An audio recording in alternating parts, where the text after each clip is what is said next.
Welcome back to part 2 of the Tham Luang cave rescue. Today we're going to discuss the entire rest of the case and the actual rescue of it all and the aftermath. So we kind of just went straight into our top of show banter, so I figured I'd add on a little bit of an intro. So thanks for returning if you have. Wait, okay, this is whatever, you don't have to keep this in, but this is funny. I'm watching a new anime called Jujutsu Kaisen. I don't know who's heard of it, but I like how the subtitles, there's these weird creatures called cursed spirits or whatever, and the subtitles, when they make noises, it says spirit warbling. That's what it says on when we watched that horrible Star Wars thing. Oh, I knew that was from somewhere.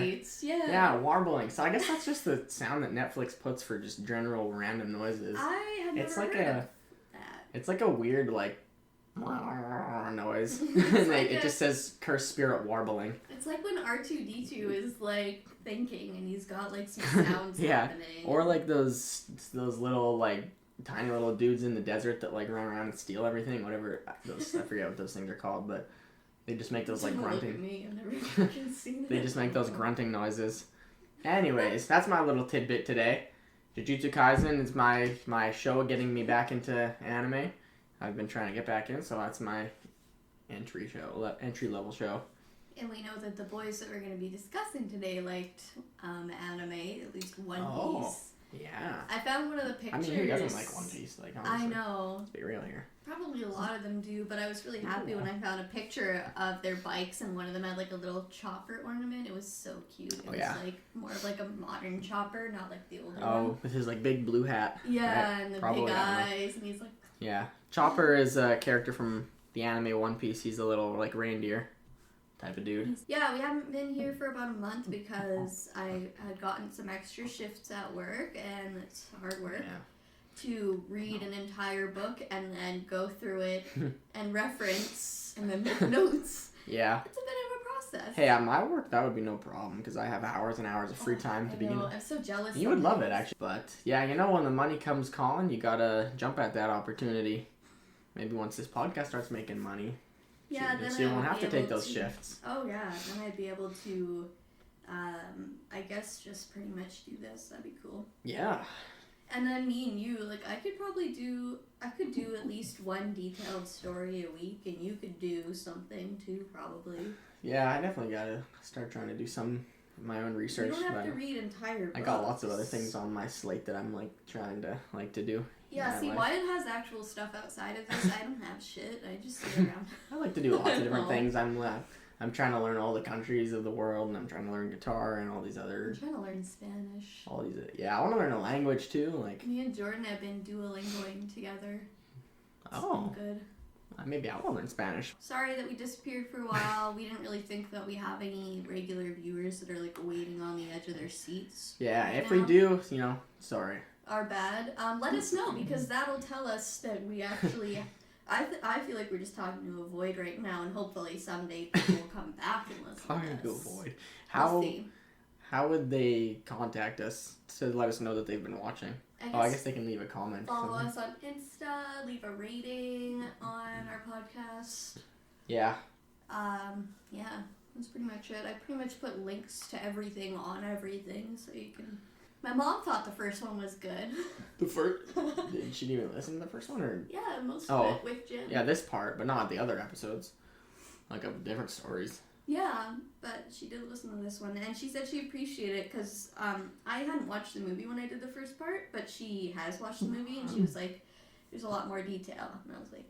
Nice. That makes sense, I guess, because, you know, movie takes... It's 2.5 hours, it's a long movie, but... Yeah. This podcast, I'm sorry, it's going to end up being longer. I gotta watch the movie now. Yeah, we can watch it after if you want to. I literally watched it today, but I feel like I don't remember ever watching it, but maybe I did. You might by the end. Who knows? But, and then what was the other thing? Oh yeah, I watched the movie. That was the other thing I was going to say. I woke up at like 3 today and I couldn't sleep and I watched the movie.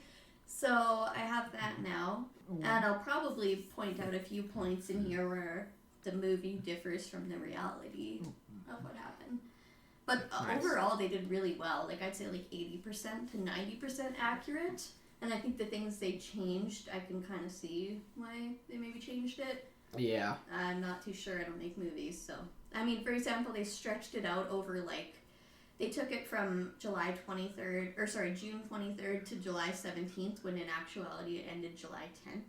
Oh. I don't know why they needed to expand it, but they did. They got their reasons, probably, I'm sure. Yeah, exactly.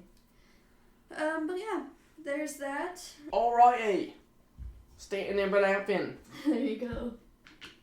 We're gonna hear about Elon Musk and Cristiano Ronaldo. Oh. Very briefly, him. He pretty much just wishes them well. Which is a dream for a young wannabe soccer player, right? Yeah. These boys want to be professional someday. So. Everybody loves Cristiano Ronaldo. Yeah. I mean, you may prefer Messi, but who cares? A professional soccer player reaching out to you, recognizing that you exist. Hello. Yeah. Pretty sick. Okay. So part 2 is when John Valentin and Rick Stanton have just found the boys in the cave. That's where we left off. And they, I'm not sure, I forget exactly how much I said, but they took a GoPro. It's just a GoPro video.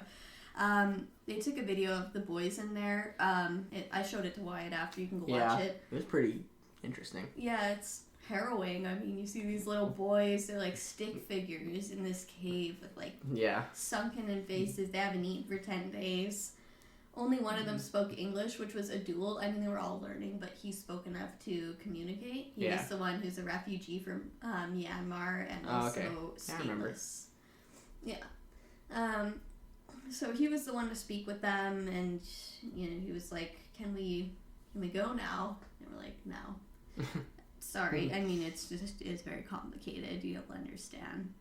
I mean, you should probably understand by like just hearing. Well, I mean, I haven't heard any more than what you've told me since. All the stuff that's happened already in the cave has been terrifying. So I get it. I think it takes a while to take each kid. They're gonna have to make.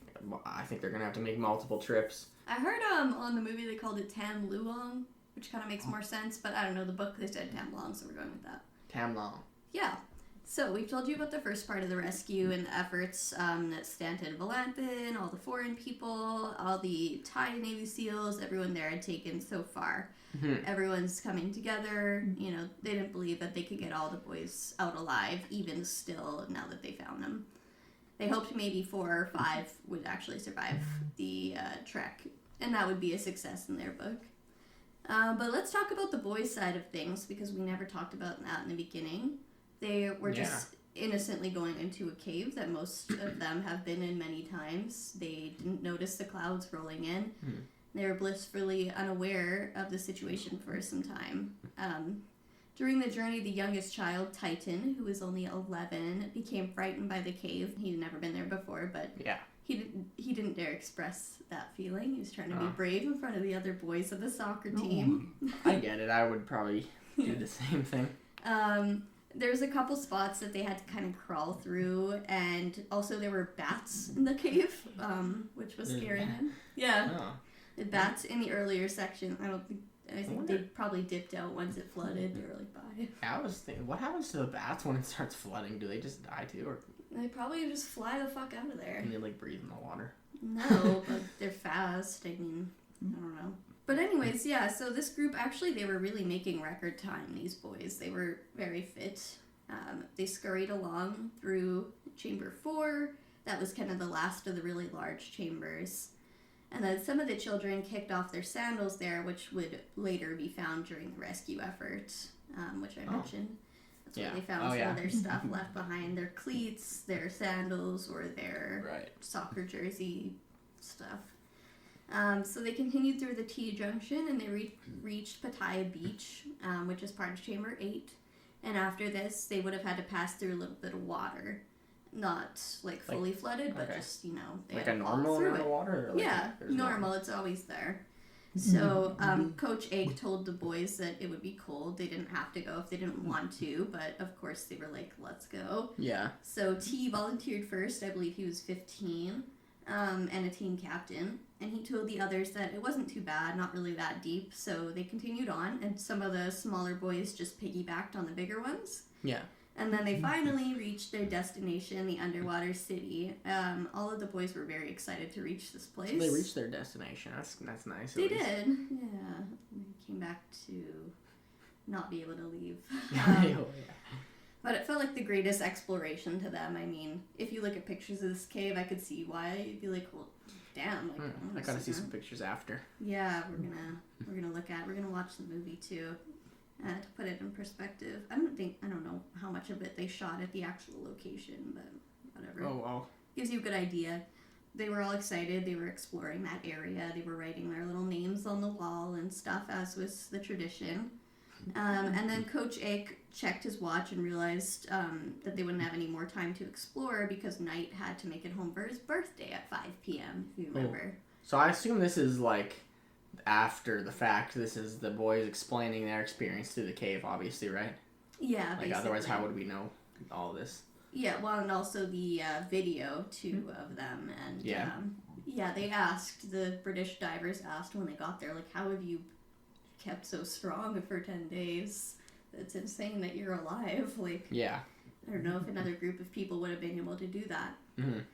So yeah, after they explored their area, they were like, all right, let's get back out. We'll go for Knight's birthday. All of the kids were pretty much going. So yeah, it was on their way back, just a ways before the T-junction, that Coach Ike and the boys heard water rushing ahead. And then they saw it. While they were excitedly making their way to the underwater city, their only passage out of the cave had been completely flooded with choppy waters. Holy. Yeah. So imagine that. You're just exploring, you come back, and you're just like, there's no exit here any longer. Yeah. That's crazy. Yeah. So... That'd be terrifying. Like... Oh, and they must have all realized at that moment, like, the monsoon came early. Yeah. Well, definitely. So Coach Ake had been there many times. At first, the boys and everyone was like, are we lost? Like...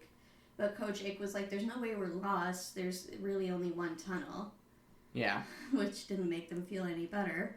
But he was like, I guess maybe we could try to swim it. We don't know how deep this is. We don't know how far Yeah, exactly. it goes. They don't realize that maybe a whole bunch of the other cave has been flooded yet. Exactly. Maybe to them they're just like, okay, we can just swim through this little portion and we'll get up.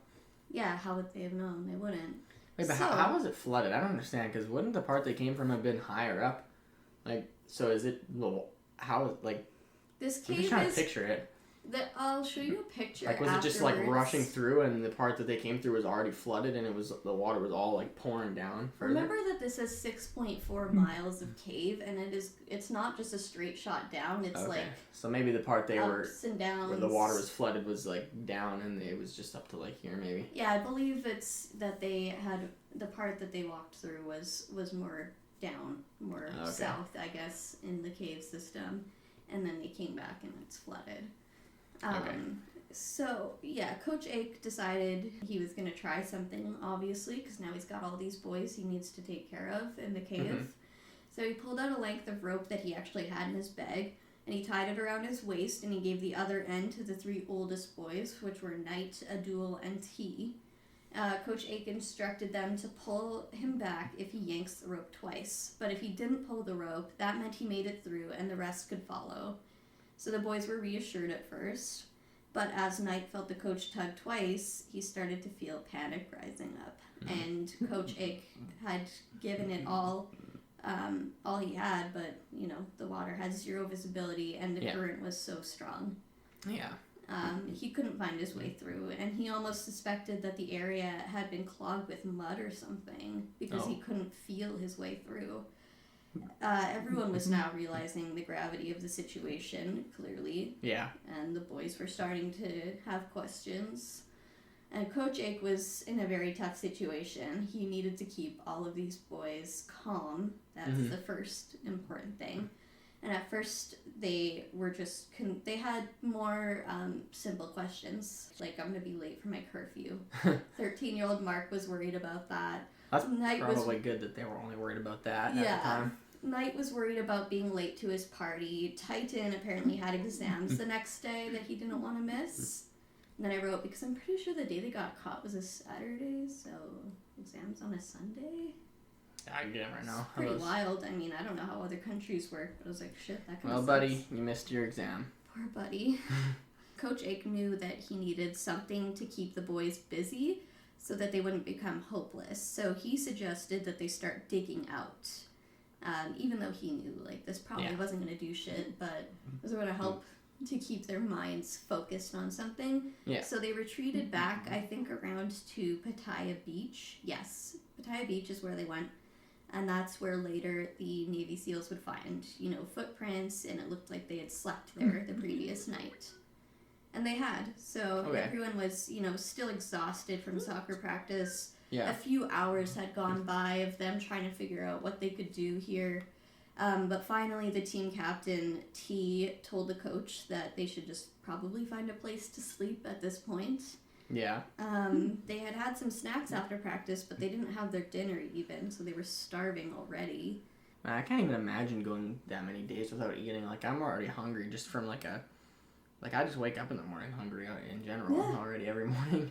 I know. 10 days. And these are growing children. So Coach Ake was terribly worried that the boys would panic, and that was the last thing that they needed, obviously. So yeah. He told him this was just a temporary setback, even though he didn't really know that, and he said that the water would clear by the morning. And then he led them in prayer and chants that he learned, during his time as a monk.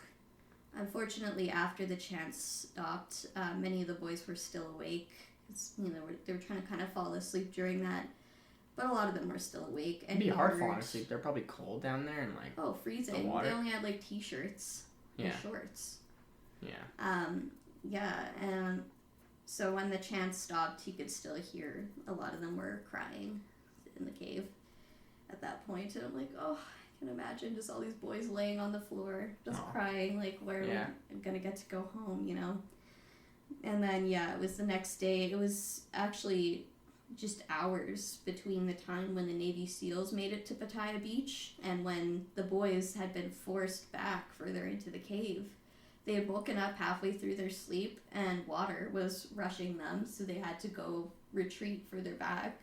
Yeah. And then hours later, the Navy found where they had been, and I'm like, shit, damn, if they could have stayed a bit longer and they could have found them right there. Oh, so it wasn't long. So how long were they in that first spot for after finding out that they were stuck down there? I think just a few hours, and then they went to sleep, and then after they had gone to sleep, they were awoken at some time during the night by the water flooding them, so they had to go back further. Yeah. And then just a few hours later, the Navy went down to that exact spot? Now I'm not sure, because they got lost on the 23rd, and I've written the 25th here. Either way, they had been gone for not that long before the Navy found that they had been there. Yeah. And then on Sunday, the boys continued their digging efforts, and Coach Ake tried to reassure them, during the second night of their entrapment in the cave, the waters pushed them back again. And this is when they found Chamber 9, which would be their home for the next 10 days before anyone made contact with them. This was actually likely the only place in the entire cave that would not flood completely during the monsoon season. On Sunday, the boys kept their digging efforts up, trying to just scrape away cave with their bare fingers, basically. That's actually impressive if they managed to even scrape away any cave. They did some, yeah. They did pretty well, actually. I don't know exactly what the material was on the walls that they were scraping away. Maybe there was, rocks they could pick out and throw. I don't know. Yeah, or maybe it was, well, who knows? I don't know. They showed it in the movie, too. They mentioned it a little bit, how they have been trying to dig. At that point, they gotta be thinking, this is obviously an urgent enough situation that we need to be digging at the walls here. They know they're trapped. But, Coach Ake would tell them, fear is something that the mind creates, and we can escape it with our meditations and everything. And that's basically all his training as a monk is coming into play now. So, of course, it was Knight's birthday, the day when they became trapped. Some fucking birthday. Oh. And then his cousin Nick, his birthday was June 24th, the next day. Oh, so, wow. The second boy celebrating birthday while in the cave. I wonder if they did anything, They didn't do anything. No. I read that. They were not. They must have celebrated after, like.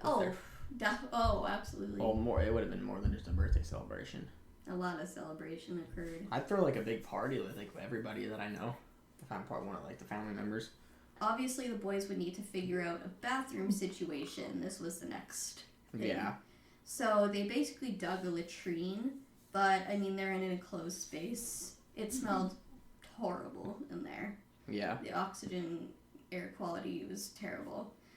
And the space they had was pretty small, but they did divide it into like a sleeping area and kind of a digging area. I think there was a lower part by the water, and then they kind of it went uphill, and then that was their sleeping.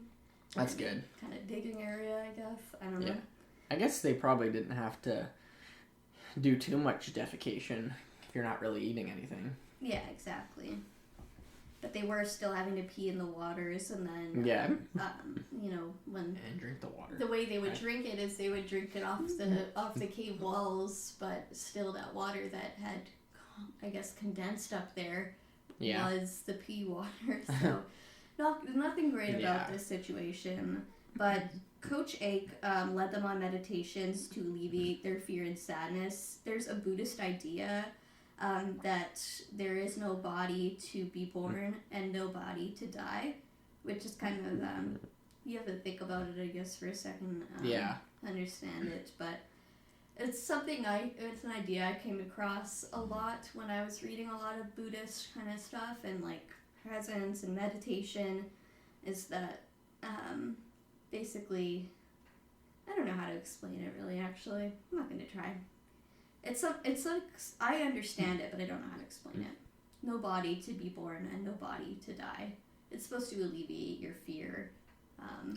And Abdul was known for singing his church choir, so they would also sing sometimes in there too. Yeah. But that's basically what they did for an entire 10 days before anyone came and found them. And they knew that about a week had passed because they still had their watches. And I guess they were still working. Yeah. Those must have been some good watches. I mean, I don't really know why they would stop working. Like, they're not really connected to any kind of network. I mean, it's I just guess a watch. maybe if they like went in the water or something. Yeah, I guess so. But anyways, so I failed to talk about Governor Narongsak more in depth in the last part. But I hadn't finished the book yet, so I didn't really know exactly who our key players were going to be here. So let's talk about him a little now. Governor Narongsak was governor of Chiang Rai, and he had been a bit of a problem for his boss in the Interior Ministry. He refused to sign off on a few controversial bills that they wanted passed. He didn't think it was a good idea. So he was actually about to be transferred out to another area. I'm not sure how to pronounce it. Phayao? P-H-A-Y-A-O. Phayao. Yeah, I don't know. But apparently that was a demotion, is what I've read in all sources. Okay. That he was being demoted. But when this whole thing started, he had just about a week left, and they were like, "No, we're actually gonna get you to stay until this is over. You're gonna be the one who's responsible for this." Okay. Wow. So if things go bad, you're kind of our fall guy. I think that's what they were saying. But anyways, after the boys came out of the cave, actually before Stanton and Valanthan even made it out, that video that they had taken was already viral everywhere. How? Because once they got to Chamber 3 where they surfaced, they gave the video to prove that the boys were alive to the Thai authorities. And then the Thai authorities fucking booked it out of there and sent it to everybody. Yeah, okay. I get why they were excited, but the reason... So Stanton and Valanthan didn't want them to do this because now there's too much hope. And they still felt that probably most, if not all, of the boys were going to die. Even though they had found them. Really? Yeah. Yeah, like Stanton, even while they were in the cave, like, Valanthan was basically making promises he wasn't sure they could keep. He told them, "We're going to be back tomorrow to get you out." Takes that long, like, to travel in and out, I guess, with all the rescuing equipment that they need and everything. If you remember the incident he had with the pump workers that they had to rescue, and the flailing. That he was panicking around. Yeah, if you watch it in the movie, it kind of makes more sense to me because you see, they only rescue one pump worker in the movie instead of 4, and he'd only been there for like a few hours, not 24 hours, it was in reality. And yeah, it kind of gives a good illustration. Like, as soon as the guy saw the surface, he would start bashing and fighting, and then he would bash his head on a rock, and he'd be bleeding, and then he'd go unconscious. He'd rip out the other guy's mask, you know, trying to just struggle to get away because they didn't know what to do. It's a panic-inducing situation. Yeah, it's interesting. I don't know what it'd be like. I feel like if I was down there, like I would just assume that these people are rescuing me. The other thing, though, is that these are foreigners. They don't speak the same language. They can't really give them an instruction course. But that was such a short dive, like not long at all. They probably could have actually, like I said before, swam it out without a breathing apparatus if they knew that it was only that short. But they didn't know. So after that, Stanton and Blanth are like, there's no way that we're going to be able to take these 12 young boys out of a journey that's going to be at least like 5 hours of complete darkness and narrow passages. Like, it's not going to work. So even though they found them, it was really not much of a success in their books. But now pressure was on because the entire world pretty much already knew. By the time, because once they get out of Chamber 3, they have to walk all the way to the entrance. It's still quite a bit. So by the time they made it to the entrance, there was people were standing there clapping, high-fiving them as they walked out. Oh boy. And the media was surrounding them. Like, they already were like, okay, I guess the news has made it out. Now they're thinking we really gotta do all something. of these kids. Yeah, basically. So now the story's gonna take several turns here, but basically, also another thing I just have to mention quick. So the Navy SEALs, apparently they had all planned this out in advance. Some people say it was planned. I think the British divers are the ones who say it wasn't. But the Thai Navy SEALs were supposed to be the ones to find the boys, to make their country look good, I guess, to make their SEALs look good. So they were actually kind of pissed when the British people came out. And they were excited the boys were alive, but they're like, seriously, like, we told you not to do that. And none of that stuff matters. Like, I know, that's what I'm thinking. I'm like, I get what you're trying to do here, but these are boys that need to be saved. Like, they're in a horrible cave. Like, the priority is to save these kids. You got your priorities all fucked down here. I swore. My mom told me not to do that. Ah! Mi madre doesn't like when I swear. Mi madre. She said it sounds cringe. See, I wouldn't care if it didn't sound cringe, but I don't want to be cringe. I don't think it sounds cringy. It sounds natural, but I don't know. That's good.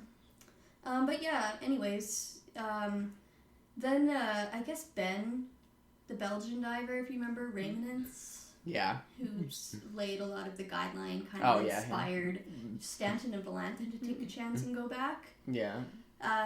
By the way, they completely omitted him from the movie. Not sure why, but maybe he didn't want to be. I don't know. In the movie, where did all of this just this random guide wire? Let's just follow it. That's probably what they were doing. Stanton and Valentin. Well, they showed people putting up the guide wire, but they never once mentioned him. I'm like, he was pretty important, man. But he did end up having a little bit of a fight with the British divers, and because they were saying, like, we're not getting these kids out, we can't do it, basically, like, just all business.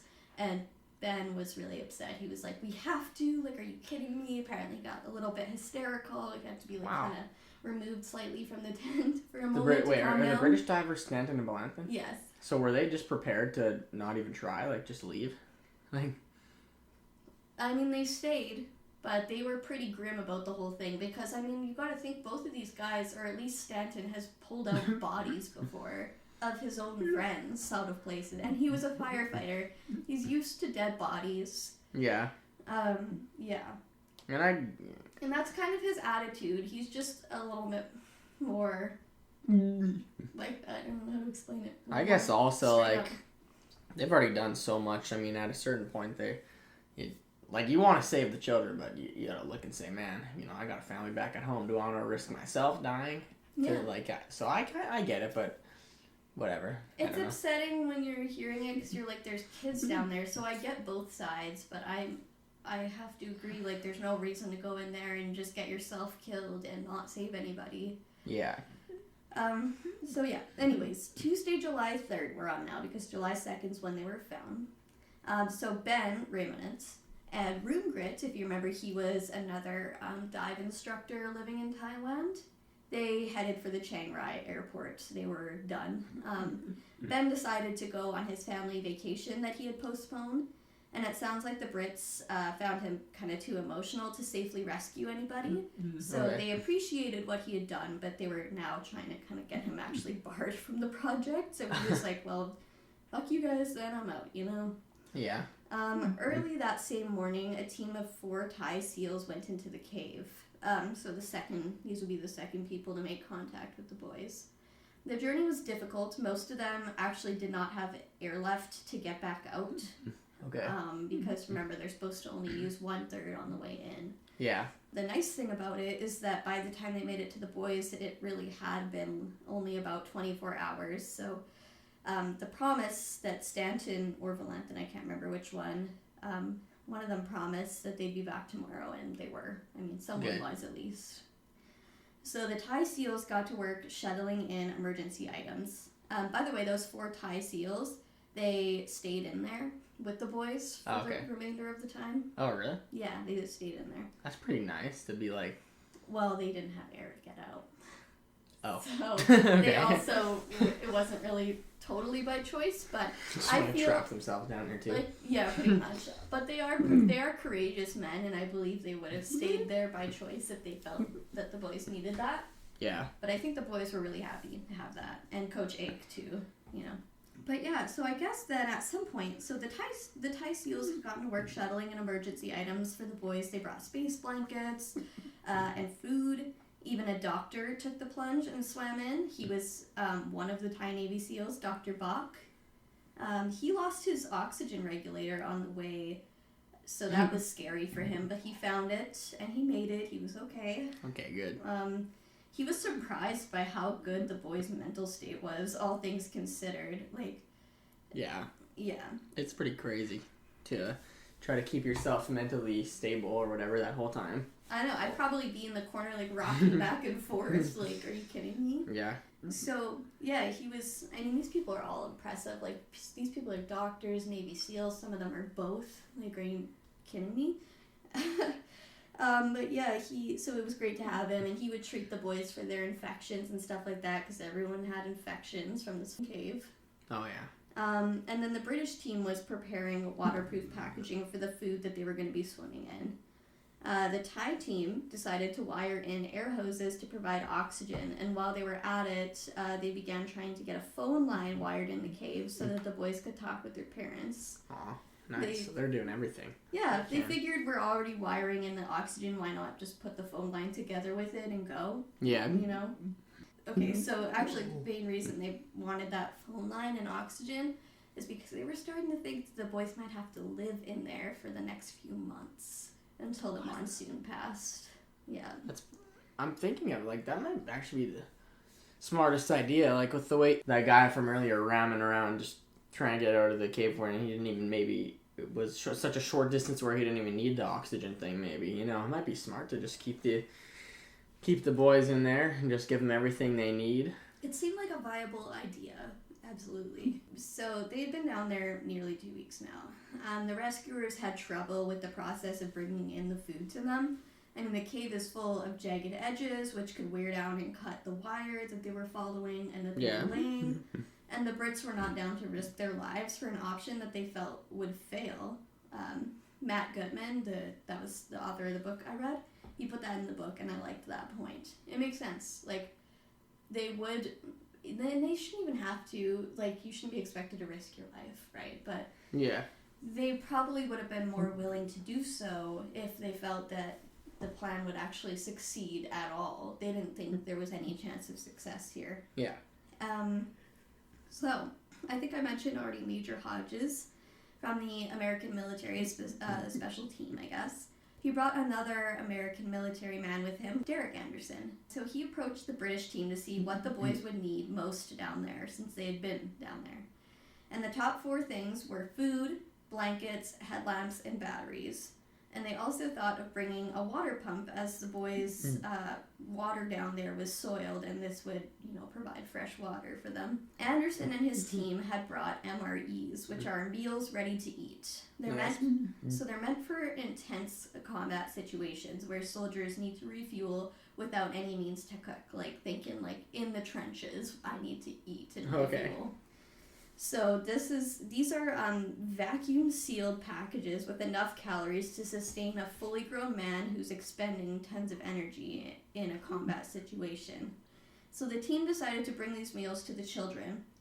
Some of the meal choices were, and they actually sound pretty good, there was like an apple cinnamon oatmeal, there was ravioli or garlic chicken, and some other ones, yeah. I bet you any food sounded good to them at this point. Yeah. So they stuffed these meals into bags that would not float, because that was another problem. They need to make sure everything was neutrally buoyant. And these meals were going to sustain the boys for about a week.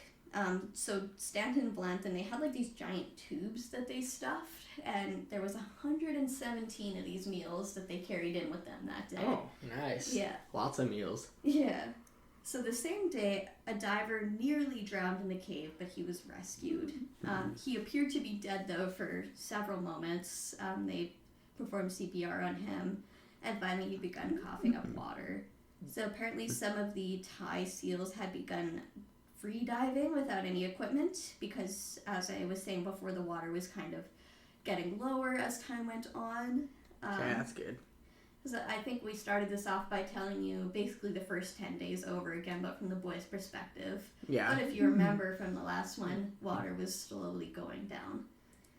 The same day, there was a man named Mabuya Magagula. I don't know if I said that right. Mabuya Magagula. Sounds cool. He was a software engineer from Swaziland, which is... It's in Africa. Yeah, you know. We like geography, but it's a small country contained within South Africa. Isn't it called Eswatini now, or is that the old one? I believe so. I think Swaziland's the old one. Or maybe it's interchangeable, I'm not sure. But he was a software engineer, and he tweeted at Elon Musk to see if he could help, because this seems like the type of thing he might help with. I mean, he's the world's best fucking engineer, I guess, or one of the best. Yeah. He had barely any followers, like more than I do, like 500, but compared to Elon Musk's following, like a lot. But actually, Elon Musk ended up seeing that, and he was going to try and help. Good. So we'll get back to that. Wednesday, July 4th, some of the SEALs made their way out, clearly traumatized by the dive. A video was released this day of Dr. Bach cleaning the boys' cuts and scrapes while he was in the cave. This quickly went viral, just like the first video when they found them. And at this point, even Cristiano Ronaldo spoke out and told CNN that he hoped the boys would be rescued and that the world of soccer was standing behind them. Aw. Yeah. Also this day, Stanton and Blanton went back in with more MREs, ready-to-eat meals. Yeah. The Thai military continued working on getting oxygen to the boys to sustain them being in there for longer if they needed to.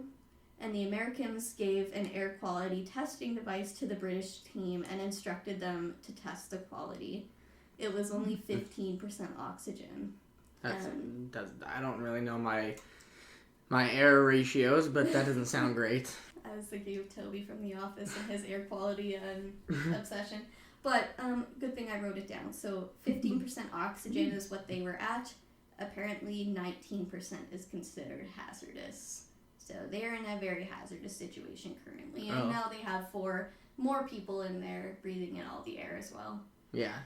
So, Governor Naronsak assured the public that the boys were safe, but this wasn't really true. I mean, he continuously said they're all going to get out. He didn't really know that. But the weather was turning again. And we all know how reliable weather reports are, but it seemed that the monsoon that had let up was about to come back. So the rescuers began preparing to bring in enough food for them to last months down there. Once the monsoon struck, rescue would be impossible, and they didn't even think it was possible now. So meanwhile, the team of divers that had come to replace Ben Raymonitz and Rune Grit had arrived. They were known as the Eurodivers, and they sat in wait for instruction for days. They kind of just sat around camp like, we're ready to go whenever someone tells us to do something. So Major Hodges recruited these divers, the American. So now the Euro divers were working together with the Americans as well as the British divers. Major Anderson requested 1,800 ready-to-eat meals at this point, just in case they needed it. Yeah. But the amount of energy and skill and time it took to get them in, it just wouldn't work. I mean, the British people, it took them 7 hours to get in and out, and they were carrying 117 ridiculous. meals. Yeah. Like, I'm just thinking about, like, a whole day at work that's, like...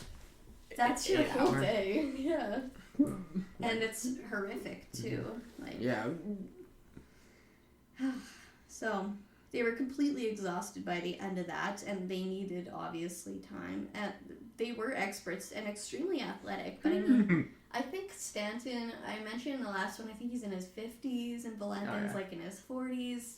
So, you know, they don't really, like, Stanton's retired. I'm sure he doesn't really want to be doing this. Yeah.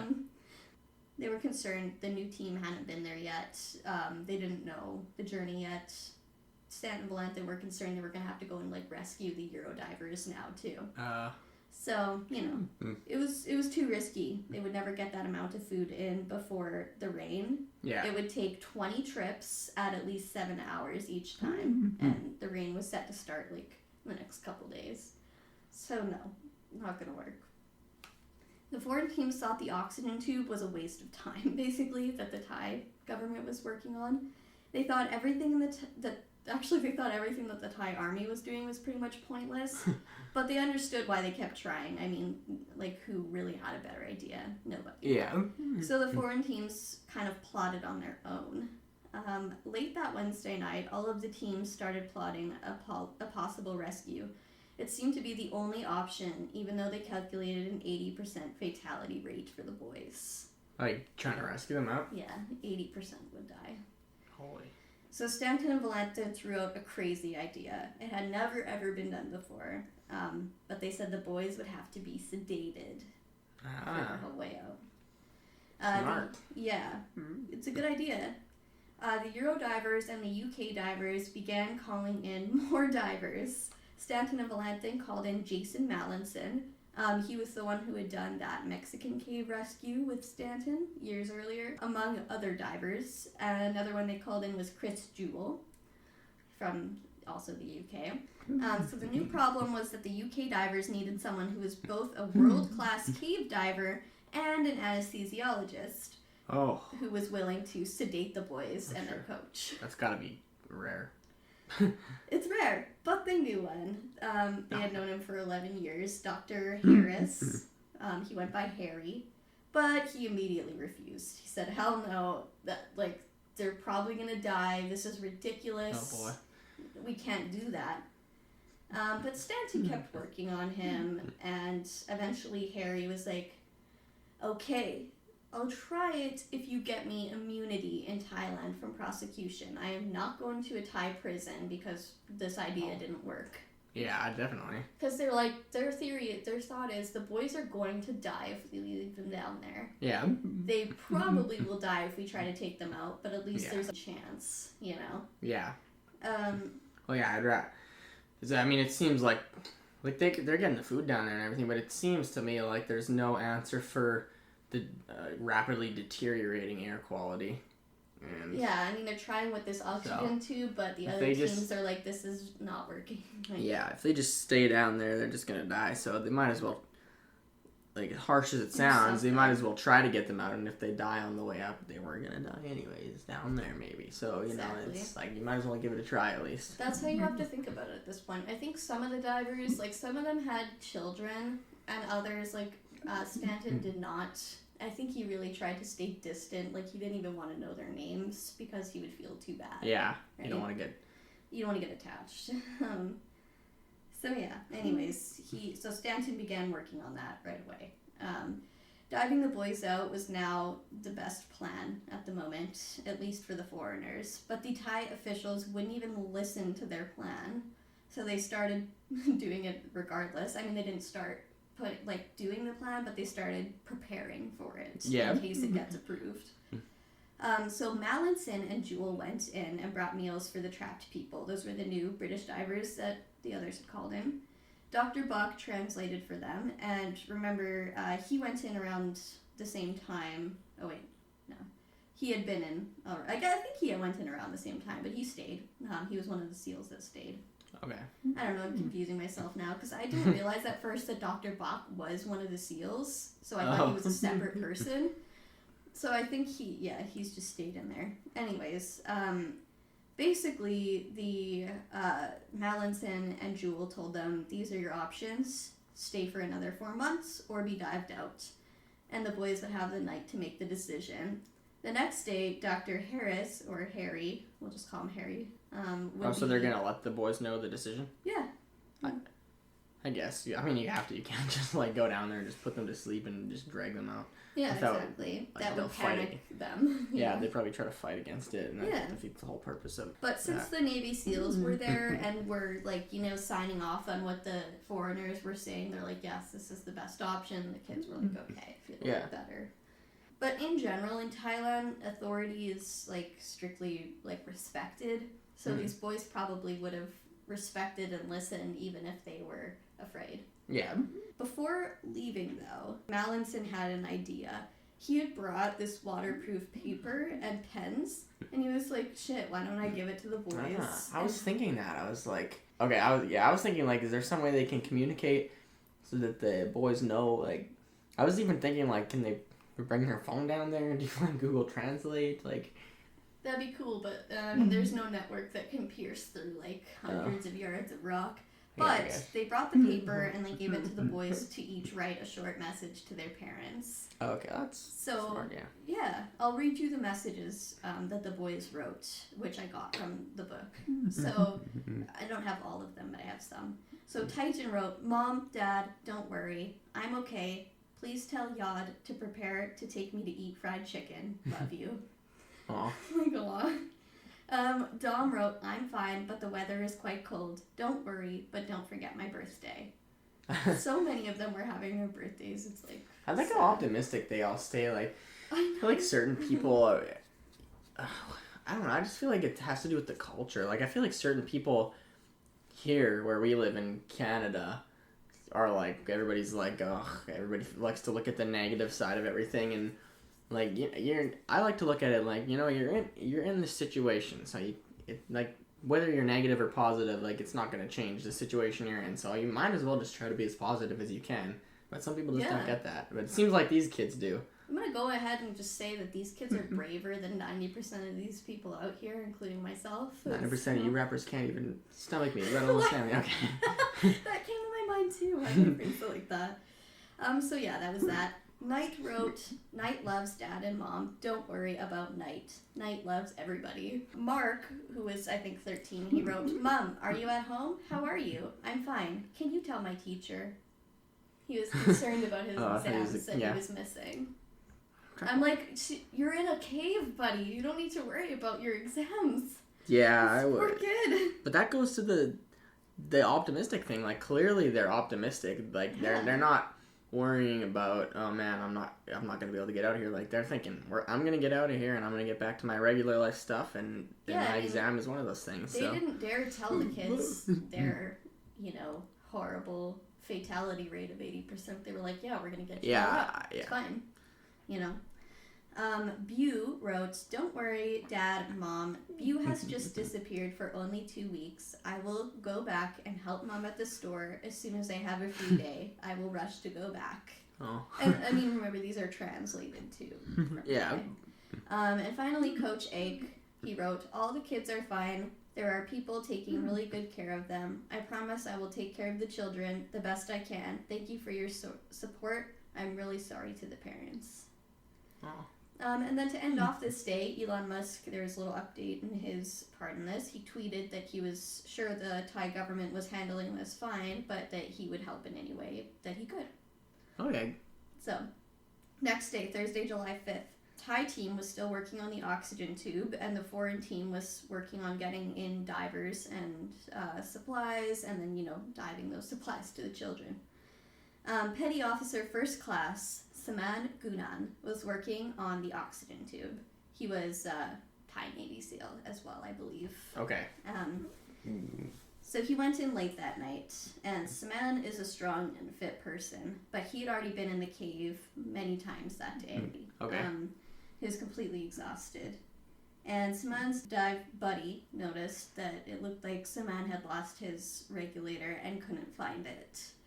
By the time he reached Saman, he was limp, and his dive buddy pulled him from the cave and screamed for medics as soon as he reached the surface, but Saman was unresponsive. He died as the rescuers tried to bring him out of the cave. Oh, boy. And this would be the first fatality in the cave rescue effort. So. Wow. Yeah, and there you go. Yeah. That's just what it means. Like, you're putting your life at risk to try and save them. So, I don't blame you if you're backing out, but they weren't sure what happened, but they believed that he may have been given an air tank that was empty. Oh. So he had two, and the one. This is how they showed it in the movie, which I know is not like it's not exactly accurate, but it made sense to me. Like, he had two air tanks.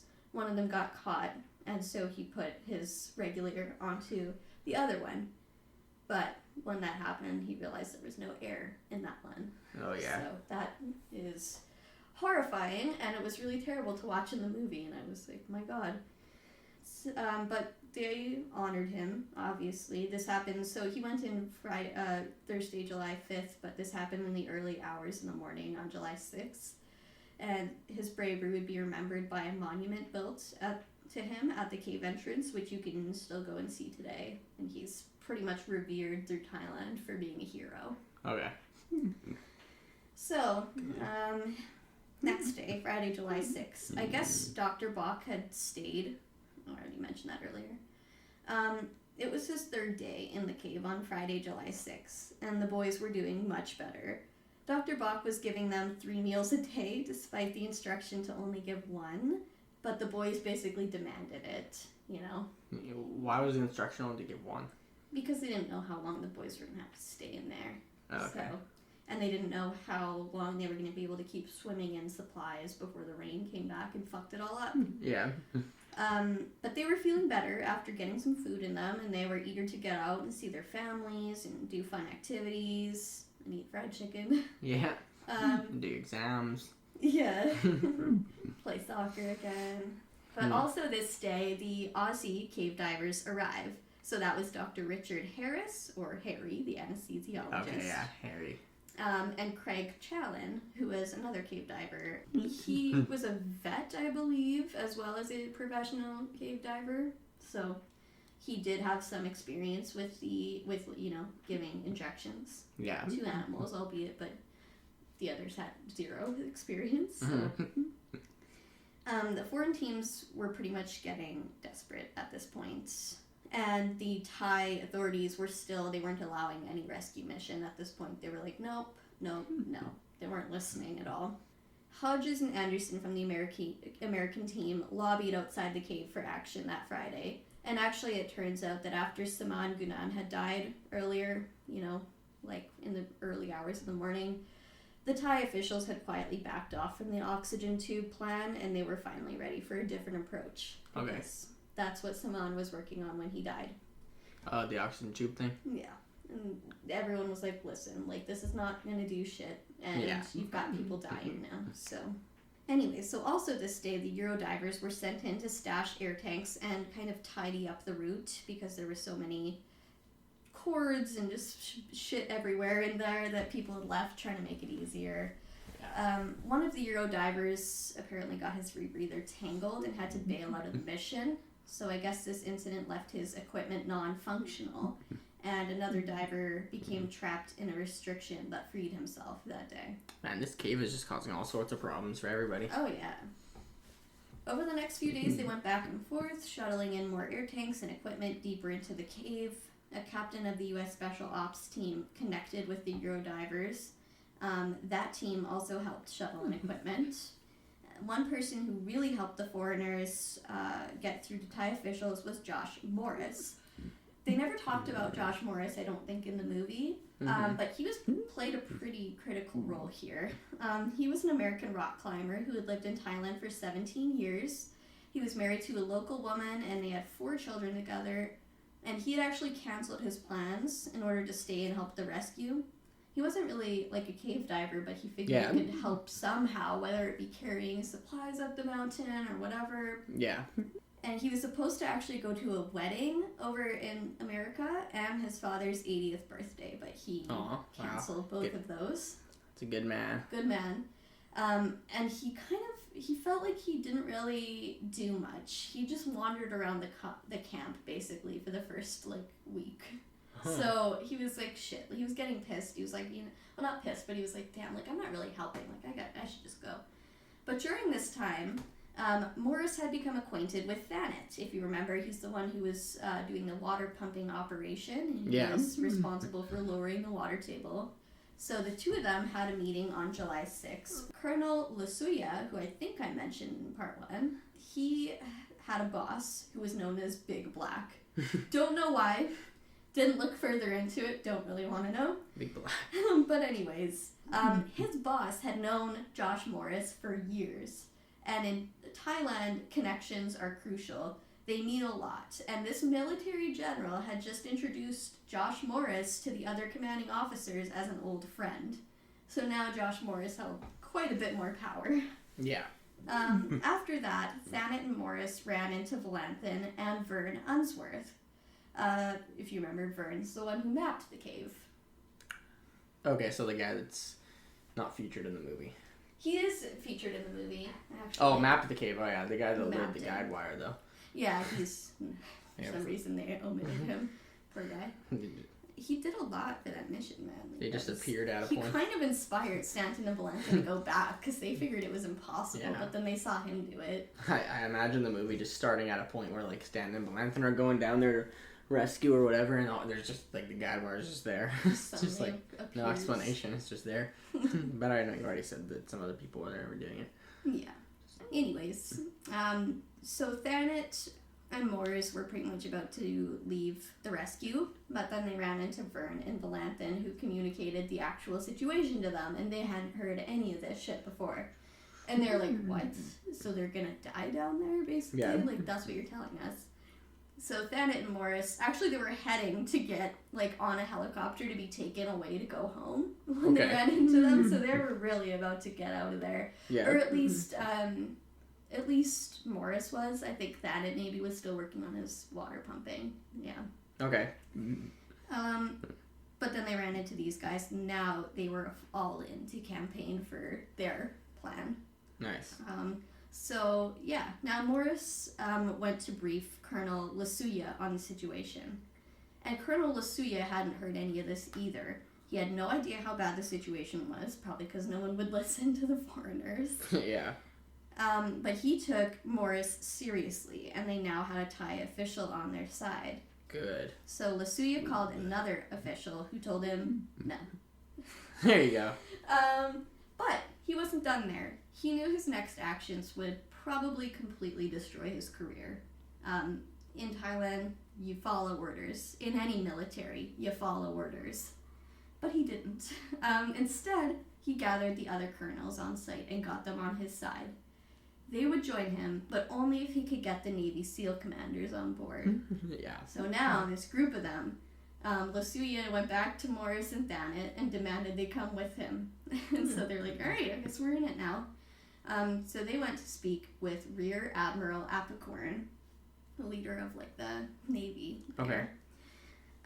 So Lasuya knew the SEALs. He had been there since day one with them, and they trusted him enough to go and grab their boss, which was Apicorn. And then Morris and Thanet, they were terrified. The man who came out that they grabbed was the same man who had been making all of the press announcements on TV. He was on there every single day. So they're like, oh my, this is a real deal. Yeah. But at first, Apicorn was basically unimpressed with what Morris was telling him. Morris spoke fluent Thai. I mean, he'd lived there for 17 years, so he was their guy. But as he kept telling him, Apicorn became concerned, and he's like, hello? So he saw, while they were doing this, a member of the King's Guard walking by. He was like, hey, you. He's just walking by. Yeah, he's just, because there's so many people on this site just doing all kinds of jobs. Yeah. The King's Guard members are an elite force. They have great authority. I mean, they're directly connected to the king. Yeah. So somehow they managed to get this guy on board too. And now they had the SEALs and at least this member of the King's Guard. Now, the king's emissary would be calling the interior minister of Thailand, so that is Narong Sak's boss. Okay. Also on the call were a number of Thai officials who were representatives of the king. So now Morris spoke to all of them. So he's gone from just being a guy wandering around the park earlier today to being a guy who's speaking to the prime minister. Wow. The interior minister agreed, and the rescue plan was a soft go, but they still needed the highest approval. So the interior minister was to further discuss with his boss, the prime minister, and the king's guard members were further to discuss with the king. So anyways, the interior minister, though, told them he was heading there that very night for a briefing on the plan. At which point Janet and Morris were like, plan? You don't have a plan. Good thing the Americans had been working on it for days at this point with the other foreign teams, so it was okay. So now the foreign teams all plotted together with the help of the Thai officials. Finally, we're all on the same page. And they would get special wetsuits for the boys, full face masks, everything. At 9 p.m. that night, everybody was meeting. The interior minister had made it there. All of the officials were in one big tent together. Major Hodges spoke first. So they'd come up with a plan. They'd use ketamine to sedate the boys. They would use the special face masks and a high oxygen mixture to prevent them from drowning. Yeah. They would build apparatus to transport the boys out. It's going to be a feat dragging a whole other person who's completely limp out of the cave. Definitely, yeah, that'd be. But it's a thing. Weird. It's gonna happen. And then Anderson also spoke. They presented maps and plans and probabilities. Stanton's girlfriend had even translated each point in the map in Thai and English. So she was there too. Actually, a lot of the guys, like Vern's girlfriend was there pretty much the whole time. Just kind of... Just supporting. Supporting, helping. I mean, obviously Stanton's girlfriend has gone and meticulously translated the entire map so that everyone knows. But now, finally...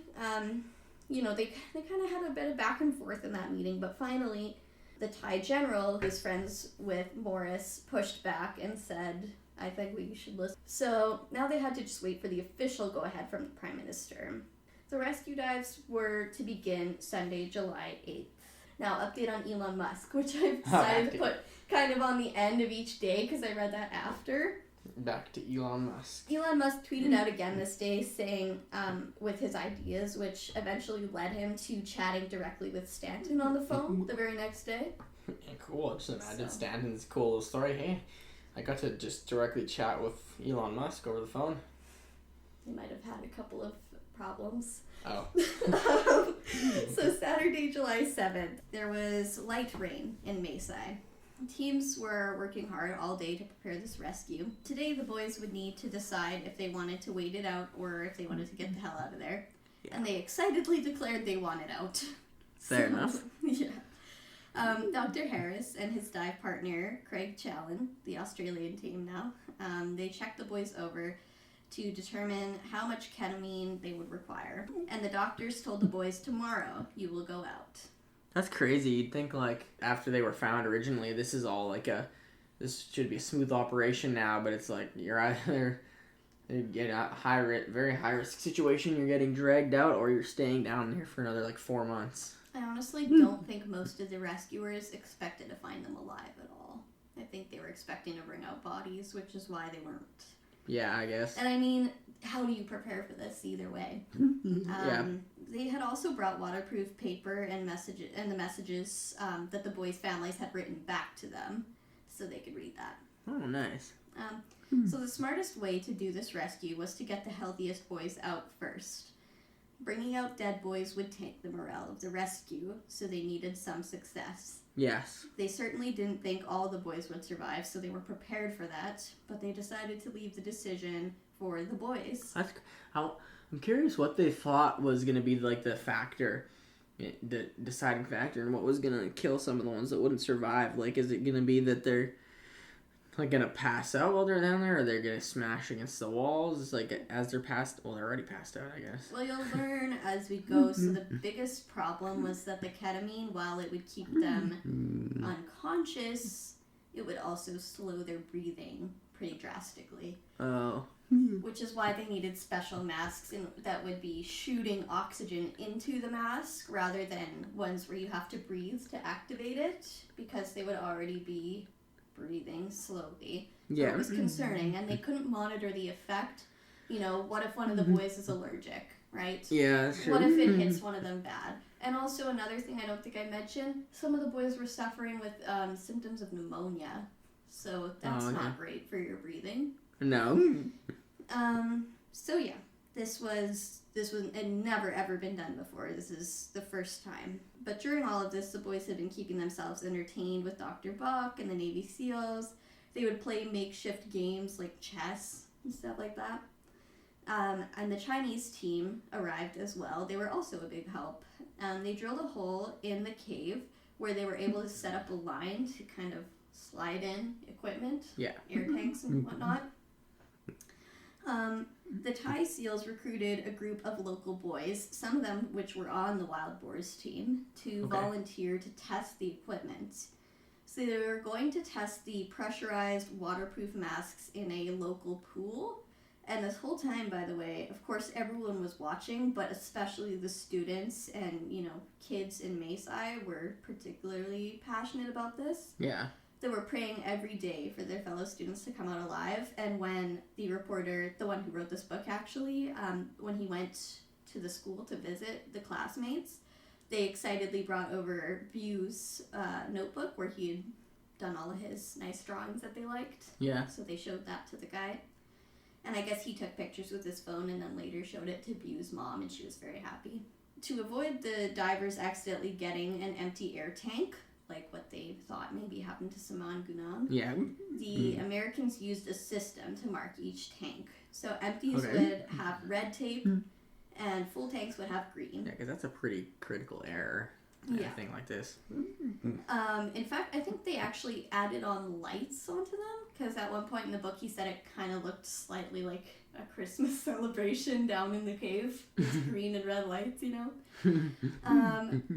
The Americans even set up a training exercise for the divers. They encountered a couple of issues, so it was kind of like a course outside where they would run through and have to grab air tanks at the right spots, like they just to get some practice.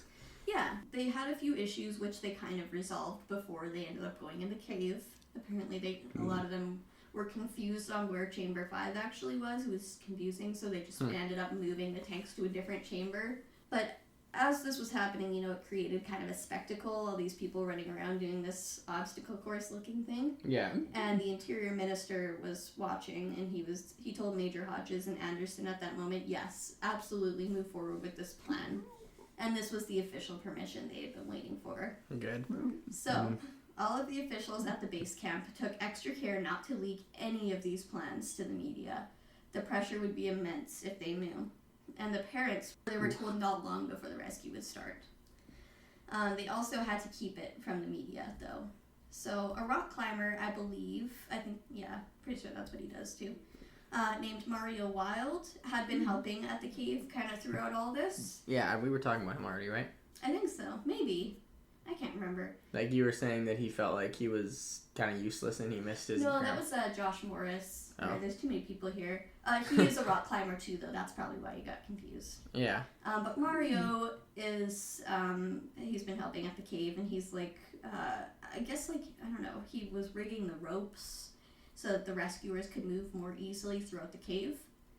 And late that night, or maybe early the next morning, Dr. Harris got the official go-ahead to administer the sedatives to the boys. He had consulted a team of other doctors, some Thai, some Australian, about what the perfect mixture would be for this situation. And it actually consisted mostly of Xanax, and then, of course, ketamine and atropine as well. Yeah. So we'll talk about that in a little bit more. And then here's our daily update on Elon. Alrighty. So Elon Musk. That's how we know we're getting 2 new days when you're talking about Elon Musk. I just threw it in at the end of each day, just a little Elon update. So yeah, he spoke with Stent in that thing. He gathered info on the inside of the cave. He thought that he could engineer some type of escape pod for the boys. Kind of like a giant, instead of putting an air mask on them, this would be a giant air tube that they could go through. Yeah, like they'd be they'd be in an air mask, pretty much. So, yeah, he told Stanton that idea, and Stanton seemed to doubt it a little bit. Oh. Stanton, you can tell by the way he does things that he doesn't really hold back his honest opinions. So he was like, no, I don't think that's going to work. But apparently Elon felt that Stanton had been a little bit rude. And so he said, like, don't be rude. And Stanton apologized, and they continued. It was fine. Okay. Sunday, July 8th. So this is D-Day. I want more of my Elon update. We're going to get more, don't worry. Yeah, okay. I went through this. Actually, this one I started the day with an Elon update. So here we go. Oh. Elon Musk continued working on his plan. He had assigned rocket scientists from SpaceX to this task, and he was investing tons of resources in this, even sending his own people to the cave to gather info. His idea was to create that giant tunnel I told you about. It was supposed to be both strong and flexible enough to wind its way down to the boys. Yeah. But then instead of wearing air masks and tanks, they could just go through that. Yeah, it'd be like a little bit of a ride. Right. But while he tinkered with that, the people on the ground forged ahead with their current plan, because obviously we need to try all angles here. Yeah. So I should now introduce you to the 13 divers who would go in and try to rescue the boys. So we've talked about Stanton and Valentin at length. Another member of the British team who I mentioned was Chris Jewell. This was his very first cave rescue. He was an expert cave diver, but he had never rescued. So his day job was in IT. And then we have Jason Mallinson. We discussed before, he worked a cave rescue with Stanton in the past, and he works as a rope access technician, whatever that is. Then we have Jim Warney. He was a Belgian and Irish support diver. So the support divers, their job basically was to swim in the tanks and to wait in each chamber, and as the boys would come out, they would swap out the air tanks, they would help carry them through the more dry parts, or the ones that weren't completely submerged, to the next part. Yeah. They were doing that kind of stuff. Support divers. So their job was just as essential, but they didn't actually carry boys out. Josh Brachley was another support diver from the UK. Connor Rowe, another one. Now for the Eurodiver team. So Eurodiver isn't exactly correct because some of these people were not from Europe. Okay. But that was just what they became known as. So first we have Klaus Rasmussen. He was a father of 3, originally from Denmark. But remember that all of the Eurodivers, and I don't know if I mentioned this, but all of that group were people from other places who were now living in Thailand. Yeah. So he was the head of the Eurodiving team, and he also worked as an instructor at a diving school. Then we have Mikko Pasi. I hope that's how you pronounce it. He was a diving instructor originally from Finland, and he was a father of 2. Then we have Ivan Karadzik. Hopefully that's how you say that. He was originally from Denmark, but now worked in Thailand as a dive instructor. Eric Brown was a Canadian dive instructor living in Thailand. Oh, nice. And then, of course, we have the Australian team, Dr. Harris and Craig Challen. So those are the 13 that are going to go in. That morning, Vern woke up around 5 a.m. We're getting back to Vern because he's been there the whole time. He just isn't diving. He and his girlfriend, Tick, who I mentioned in the beginning. Oh, yeah, Tick. They went and they got coffee at 7-Eleven, and then they met with Stanton, Valentin, and also Rob Harper in their hotel room. Rob Harper was another one I never mentioned in the movie. He was the one I think they called, and he woke up with the governor, and he woke up in his pajamas at 3 p.m. Yeah. I mean, I guess in the movie you don't have as much time to fit in all of these characters and... Yeah, they pretty much just had a scene where Stanton and Valentin are on the phone, and they're like, "Do you see what's happening?" And then it flashes to them in Thailand. Oh, okay, that was quick. Which I thought was kind of comical in a way, because Stanton's kind of I don't even like kids, I don't care. And then it's all of a sudden they're just in this van in Thailand, and they're like, "We're here." So yeah. Anyways, they felt confident after reviewing the plan that this was kind of the best option now. There was a smattering of rain still coming down, but nothing too concerning. No big monsoon yet? No. Stanton prepared himself for the reality that somebody there would inevitably be carrying out a dead child. During the dive... It's crazy, but you might... I think you were literally just going to say. Yeah, during the dive, they wouldn't know. Yeah, they wouldn't even know until they get out. They had no way of checking. I mean, they couldn't even see down there. So, like, they could only check at each chamber between, the dive. Yeah. Also that morning, the media were ordered out by 9 a.m. at the latest, so the rescue was to begin in secrecy. The media were sent to meet elsewhere, and Narongsak briefed them on the plan, and he ended his long statement by telling them that today was D-Day, and the rescue had actually started a couple of hours ago while we were all meeting here. Nice. So the sedation plan was great, except for one thing. The mixture wouldn't keep them unconscious long enough on just one dose. Oh boy. So they would probably need multiple doses on the trip out. Yeah. Meaning that these divers would have to become anesthesiologists overnight. So Dr. Harris basically taught them a crash course that morning. The plan was the boys would swallow a pill of Xanax, and that would help them relax. Then the ketamine would knock them out fully and quickly, and the atropine would prevent fluid from building in the boys' lungs, as the other two drugs can relax the muscles. So the atropine was to help with that. Okay. This is essential because diving the cave on its own is an extreme feat, and the divers would not have time to check on the boys while they were diving. They were just trying to survive themselves. So they might choke at some point in the journey if it weren't for the atropine. Yeah. The other Aussie diver, Craig Challen, was used to administering ketamine as he was a veterinarian, and one of the Euro divers who had been instrumental, who we've not talked about much yet, is Rasmussen. He also had a little medical experience when he worked for the Red Cross, but others were not familiar. So they were given several syringes in a pouch to bring with them, and they did this crash course where they were injecting it into water bottles, trying to figure out how to do this. Apparently it's not as hard as when you're injecting something into the blood. There's so many things can go wrong. In this case, they were putting it directly into the thigh muscle. Okay. So it was going to be easier. So they had to give them 3 things? Yeah. So they have to give them the pill first. But that's when they're still in the very bottom of the cave. When they're with the doctor, he would sit, give them the pill. They would wait half an hour. So the pill is just taken once? Yeah. The pill only needed to be done once. It was the ketamine that needed to keep being injected. So anyway, I'll get to all that. Don't worry. Okay. All of the Euro divers were afraid.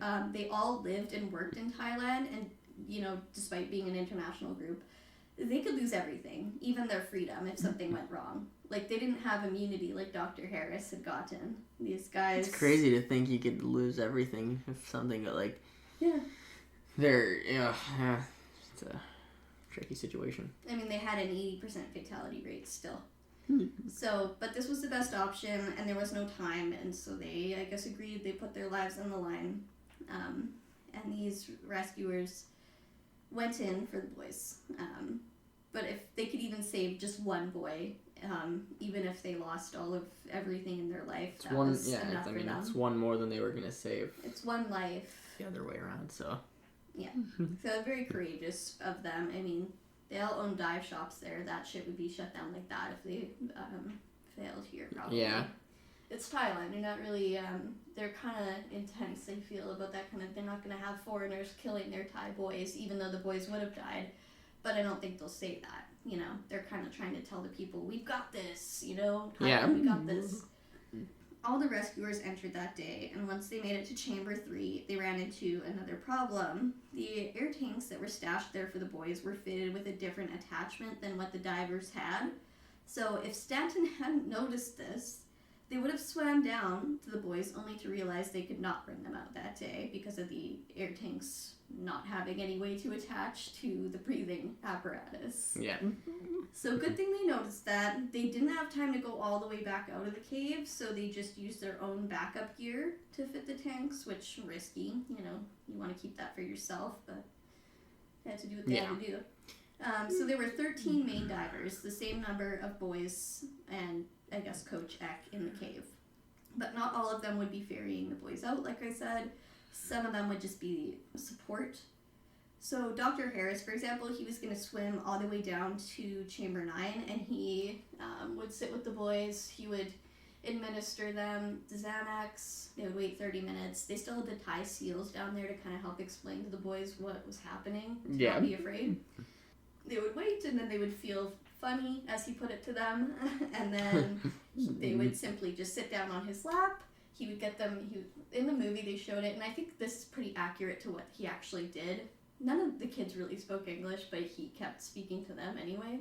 In English? It was kind of funny in the movie the way they did it, because he was like, he had the same spiel to each and every kid, even though he knew they couldn't hear. So he's like, and then he's like, he went on to talk about the World Cup, because he knew all the kids were missing, and they're like, no, Brazil got knocked out, guess by who? Belgium. And he like kept saying it, the same thing every time. And I think that's kind of what he did. I don't know exactly what he said in the cave, but they said that he was kind of jauntily talking to them to make them feel better. Yeah, in optimistic ways and stuff like that as well. Even though he had no fucking clue what he was saying to them. In the movie, he was telling the kids, like, this is the world's #1 diver. Shoot each and every diver. 13 main divers. One advantage is that most of these divers had been in and out of the cave many a time in the last few days, bringing supplies. So they had spent more time inside that cave in the last couple weeks than they had outside of it. Yeah. So they pretty much now could dive by braille, which is a cave diving community term, and it just means diving by feel alone. You can see braille. Because they've just gone through the cave so many times already, they just know it. They just can feel their way through, yeah. But wasn't that what they were doing before, if they can't see anyway? Well, yeah, but like before they were kind of like, what is this? I don't know, am I going the right way? Now they're like, okay, this is this part, great, let's keep going, right? Yeah. They know. So anyways, next, so the first group in was Stanton, Valentin, Challen, Harris, Mallison, and Jewel. Next were the Eurodivers and a support team of Rowe, Brachley, and Morney, who I mentioned. And then larger teams made up of Thai SEALs, the Americans, and other officials worked diligently outside the dive site. Chamber 2 and Chamber 3 are basically full of people like working to make this happen. Yeah. If a child arrived dead in Chamber 3, they were to keep the child there rather than bring this dead body out for, the entire media to film and plaster all over the world. So they were prepared for that. One of the most difficult parts of the dive came first, just after the sump in Chamber 3. It was small and hard to navigate, and the divers would have to slither through with just enough room for their air tanks. So 2 of the Eurodivers had been working for the past couple hours to move Chamber 5. It was after the exercise the day before that the planners realized that, the people had difficulty finding it. Yeah. So now Ivan and Eric were stationed just beyond Chamber 5, and they had set up their air tanks, and now they just had to wait. And they said it was oddly a little bit peaceful. Just sat there in silence because they had been working for days, and now they're just they're in the water, right? Like yeah. Well, not completely. Like they're sitting with their legs are probably in the water, and they're just hanging out. So each chamber there was no water in each chamber that they were... Most of the chambers had some level of air in there, and then it was the tunnels between that were completely submerged. Oh, okay. So I just imagined it as like they're fully submerged, just like sitting there. They can't communicate at all with each other. No, they got to chat and stuff, so that was nice. But yeah. So 2 other divers of the Eurodivers, Passy and Rasmussen, were instructed to go to Chamber 7. But when they arrived, they felt like it didn't really make sense. But, they had planned this meticulously, and they weren't about to break orders and fuck up the mission, so they stayed. Stanton swam with Challen, and Stanton's job at the beginning was to wait in Chamber 8. He would communicate the boys' conditions as they were being swam out. Yeah. Because Harris would be all the way at 9. He would inject the boys. They would make it through that first tunnel up into Chamber 8. Yeah. Stanton would see, okay, still breathing, good. He would swim back to 9 and tell Harris, okay, we're good, keep sending boys. No point sending boys if they're dying, right? Yeah, right. That was his job for that point. The other 3 British divers, Jewel, Mallinson, and Valentin, were going to be the first ones to actually bring the boys out. These divers would be on their own between these refueling stations set up along the way.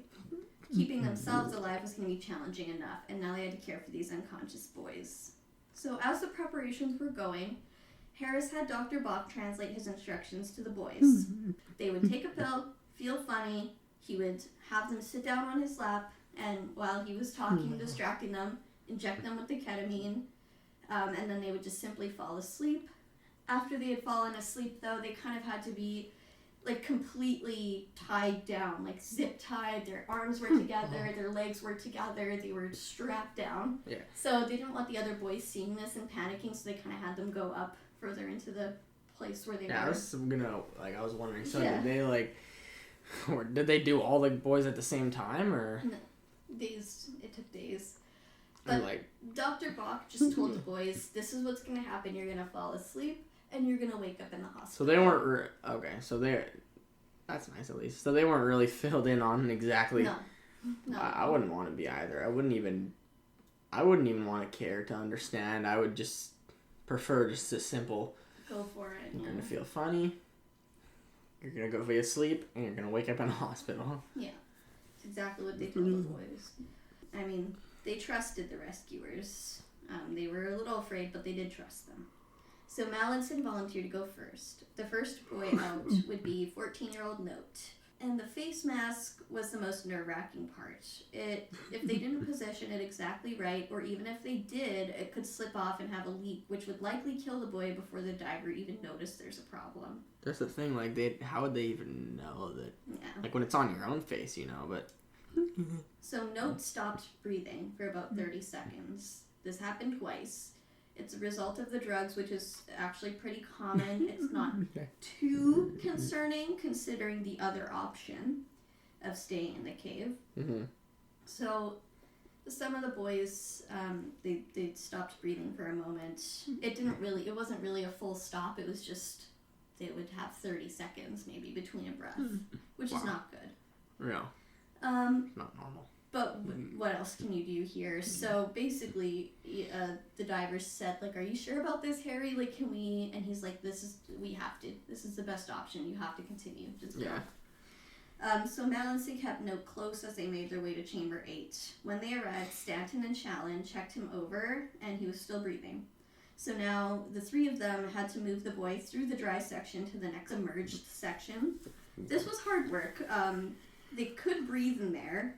They didn't have to have their masks on, but it was mud, dirt, rocks, stalactites. It was not easy going. Yeah, no, I can't imagine that it would be. And they're carrying this boy too, limp, completely limp. So at this point, they came across Passy and Rasmussen, who had been concerned that they weren't in the right position, and it turns out they weren't. So Mallinson was a little bit pissed. He told them they were needed at Chamber 8, when the boy first came up, so they could carry him through, so that the diver could have a slight reprieve from the physical exhaustion of the dive, Yeah. So they went there, and they weren't about to argue with him. And then it was the next person who would be surfacing was 14-year-old Tern.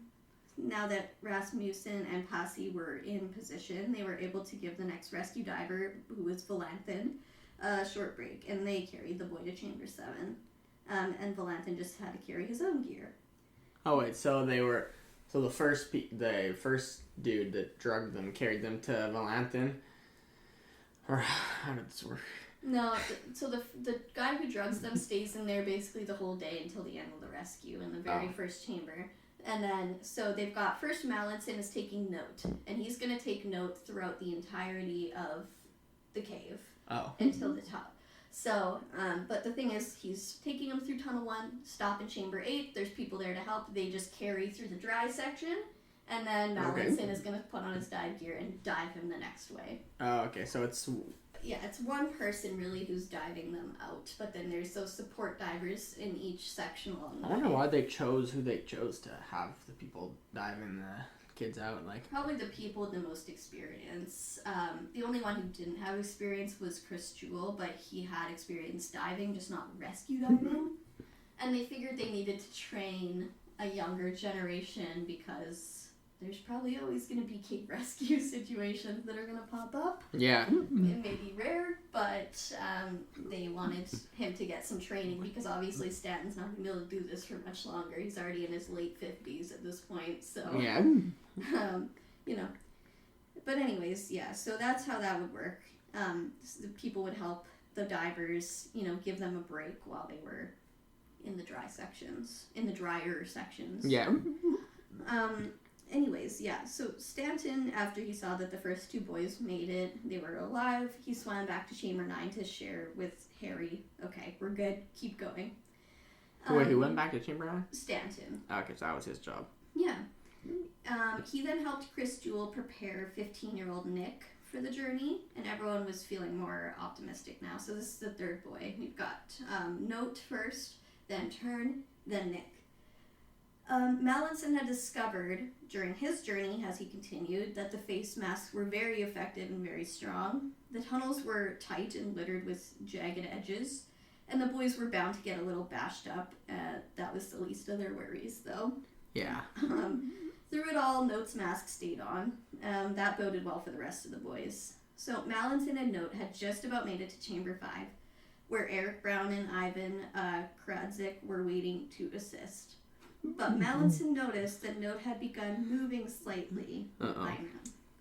He needed another injection immediately. It was not ideal. They were about neck deep in water at this point in the cave. Oh, yeah. And Can you do an injection in water? Yeah. So Mallinson pinned the boy to the wall, maneuvered his thigh up, and then went to grab his syringe when all of his medical supplies came pouring out of the bag and flew off in all different directions, all these syringes in the water. So not great, but he eventually was able to grab them back as they floated away, and he stabbed one to Note's leg, and he started to fall back asleep again, and they continued.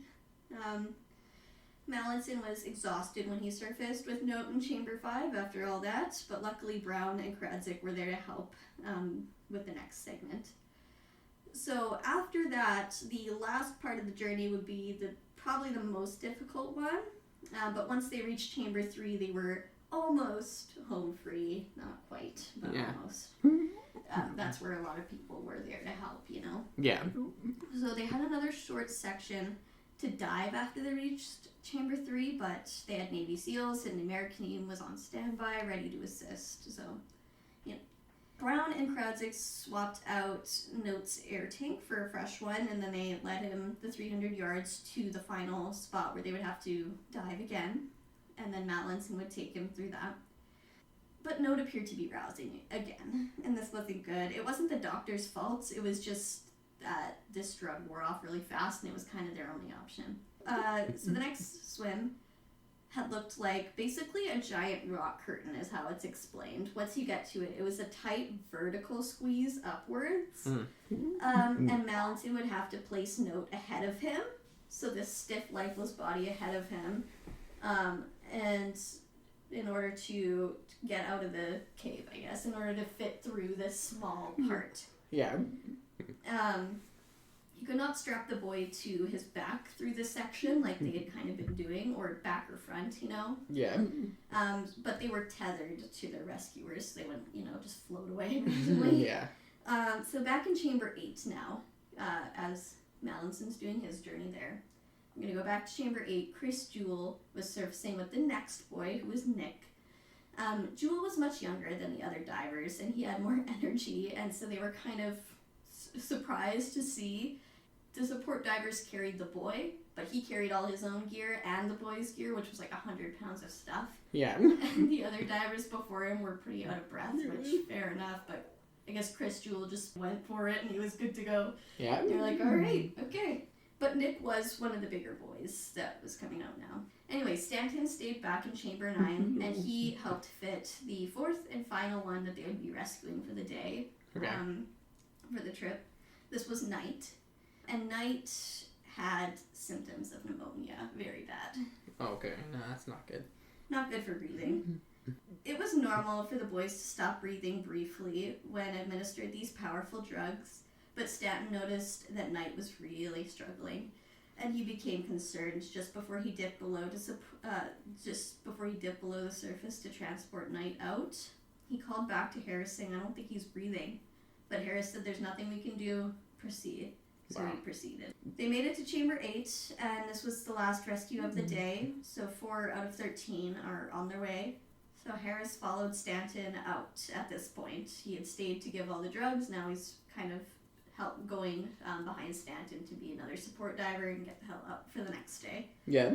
Harris laid down with Knight on the ground because he was struggling. He was not really breathing. And he kind of cuddled him and like held his airways, trying to like massage, make him, stay alive, keep breathing. And then Rasmussen, who could speak a little bit of Thai, came over and he just kind of spoke encouraging words to the boy, hoping that it would maybe comfort his subconscious mind. Mm-hmm. So they kept him going. Stanton and Challen were all business though, while Rasmussen and Harris were kind of getting emotional with that. They were like, all right, we just got to get the gear going. We just got to, come on, business, keep going. Yeah. Child might have to come out dead, And that's probably kind of their way of coping with the situation, I would assume. After a while, Knight seemed to be kind of getting better, but he was also coming to. So they needed another dose. His labored breathing was less concerning than him waking up in complete and utter darkness in the most terrifying environment one could conjure up. Yeah. So they went for it. Stanton continued with Knight, and Dr. Harris followed closely behind. The American team and the Thai Navy SEALs were tensely waiting in Chamber 3. It had been 6 hours since they sent the first diver in, and remember, they had no communication. They don't know what happened. Yeah. They don't know if they've gotten into a human kind of log jam and all gotten trapped in a section and drowned. They have no clue. So they were, as it was getting closer to the time when the divers were expected to return, they were laser focused on that hole in the ground and on the guideline. Yeah. It would start wobbling once, because obviously they're pulling on it, so as they got closer, it would start moving more and more. Yeah, that makes sense. So finally, about 4 p.m., a diver was approaching, and it was Mallinson and Note. They both pierced the surface. The U.S. Special Tactics team had brought a pararescuer, Sergeant Ken O'Brien. He was the one to pull Note from Mallinson, quickly check for signs of life, and then load him onto a special stretcher type thing called a Skedco, I think is how you say it. I guess they designed this thing for the purpose of pulling them out of the cave. Once they got up to that point, it was fastened to this rope pulley system, the one that Mario Wild was in charge of. And Note was pulled over a distance. It was over this boulder field, treacherous terrain, but he was, lifted above, so he was okay. Yeah.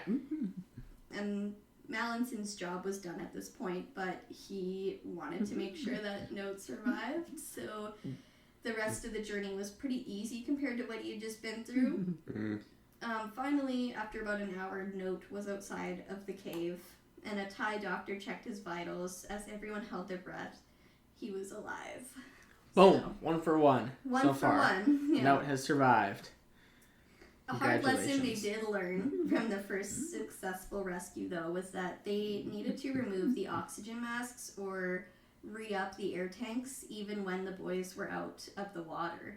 Note had almost run out of air, and it would be hard for a conscious person to breathe with that mask on his face. So he could have suffocated if they hadn't noticed for the next few minutes. I mean, he's unconscious and he's got this mask. It would be like having a pillow over your face. Yeah. So they noticed, luckily, and it was fine. Next to surface was Turn and then Nick. Both had survived the trek to Chamber 3. So 3 for 3. Yes. Stanton pressed on with Knight, who was kind of the most difficult one so far. Yeah. And he described the difficult part between Chamber 3 and 4 like this. I like when they describe it because I want to know. Yeah. He said, imagine picking your way through a large room that has furniture just strewn all over the place, and you're completely blind. There's a rope, but it's tangled around chair legs and other obstructions, so it sounds like a fun time. Not at all. No. Stanton, he had a feeling that Knight was dead. He couldn't really check because he couldn't even see. The cave That's was scary. So like you just carrying a dead body. Like you don't even know. It's just you just have to wait till you get to the next chamber spot, or whatever. Yeah. So he kind of struggled in that area that was hard to get through, but he found the exit without letting go of the guideline. And he pushed Knight ahead of him. They reached Chamber 3, and Stanton immediately screamed out to ask if Knight was alive, and to his surprise, Knight was breathing. Nice. So, 4 for 4. One by one, they were all shuttled into ambulances. All right, we're 4 for 4 on day one. Let's go. Yeah. I mean, their prediction was 80% death. That would have meant one of these 4 boys were to survive. Yeah, so far we're 100%. Yeah. So, Major Hodges had to make sure that the doctors didn't destroy the equipment because they only had these 4 masks. I want to, yeah. They had like thousands donated to them, but not one of them was the correct kind that they needed, unfortunately. So were the parents there waiting for when their kids got out just to be like, oh my goodness, my kid's here? No. Unfortunately, they weren't allowed to do that. Actually, what happened, they didn't even know, no one was allowed to know the order of the boys, how they got extracted. And the parents weren't, like, they saw the ambulances going by and they're like, that's a boy right there. But they didn't know who. They weren't allowed to know. So they didn't know, like, all how? Of them were. Did they know the plan, or that they were like? Yeah. Okay, so they knew. But I guess, yeah, because how do you decide what order you're going to take them out in, like? Yeah, and the other thing was that they didn't want one parent's, like, glee and happiness, like, oh my god, my child's out, and then the next parent is finding out that their child has died. You know, they didn't want that. So they just wanted to complete the mission first. Anyways, these masks were very important, and, you know, obviously emergency doctors were kind of going to cut them off and stuff, and Major Hodges had to literally grab them, like, no, don't cut that off. Yeah. We need that. Officials kept the amazing news quiet. The boys hadn't even made it to the hospital yet, so there was still room for something to go wrong. That Sunday evening, the rescuers still had work to do after they all got out of the cave. Their tanks still needed to be refilled, dive equipment maintained, and after that, they needed to rest for the next day's dive. So, Monday, July 9th, this is kind of a shorter day.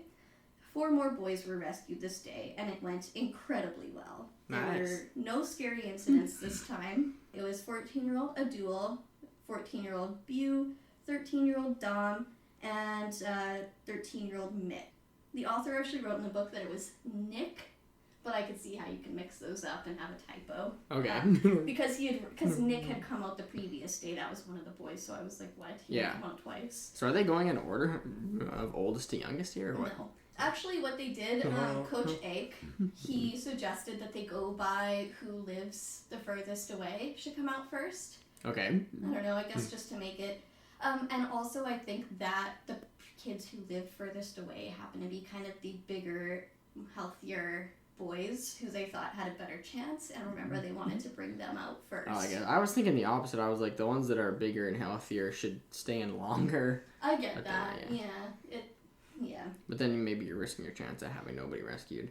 But they made their decision, and they were all happy with it. So far they're 8 for 8. So. Yeah, 8 for 8. Seems. So the team had perfected their plan this day. After having completed the first dive, they tweaked things a bit to make it smoother, but things went really well. That night, the Prime Minister himself showed up, and he brought treats for the rescuers. I guess coconut was one thing he brought. Here's some coconut. Yeah. He and the British team really seemed to get along, actually. When the Prime Minister asked what he could do to help, Stanton kind of jokingly said, you could get Vern a permanent visa. Because I guess Vern had been living in Thailand, but he had to leave the country every 60 days and then come back in because he had a tourist visa only. So the Prime Minister quickly snapped back and he was like, well, why don't you just go ahead and marry Tick? Then you can have a visa. And he was like, not yet. Yeah. It's too soon. Time to marry Tick. And because they knew Tick now too, she'd been there as well. But yeah, anyways, they kind of joked about, but then the Prime Minister was very sternly like, no drinks. Yeah. Not celebrating yet. There's still people in there. You can have beers when you're done. You know? Yeah. So let's take a second to understand how amazing this is. I mean, best calculations gave the boys an 80%. How many boys were there in total? 12 and then the coach. So 13. So they're already have saved more than half of the people. Oh, and here's our update on Elon. Oh. So things were going well at the cave already, but Elon kept working just in case they needed his device. Good. He had been posting online about his prototype. He had already created it, like, within days, and it would be arriving in Chiang Rai pretty soon. Nice. Stanton still had his doubts, as did many of the people there, but they were still thankful. At least he's doing something. Like, he's That's a busy guy. He's putting aside his work so that he can and come he's up with this. spent probably millions at this point. I mean, he's assigning his own rocket scientists to work on this. Yeah. Like, and the materials, he was like repurposing stuff that they had at SpaceX for, space. Yeah. So, anyway, those are expensive. But yeah, they were excited. Elon did arrive himself in Thailand that night, and the incredible news that the 8 boys had been rescued kind of made his device more of a backup method, and he was like, alright. Yeah. He wasn't going to be there long, so he told Stanton that he really respected him and everything he was doing, in case they never got to meet in person. But Musk did get to meet with the Prime Minister and with Governor Narongsak, and they both thanked Elon for his help. He created what could potentially be a useful device in future rescues. It was just too late for this one. And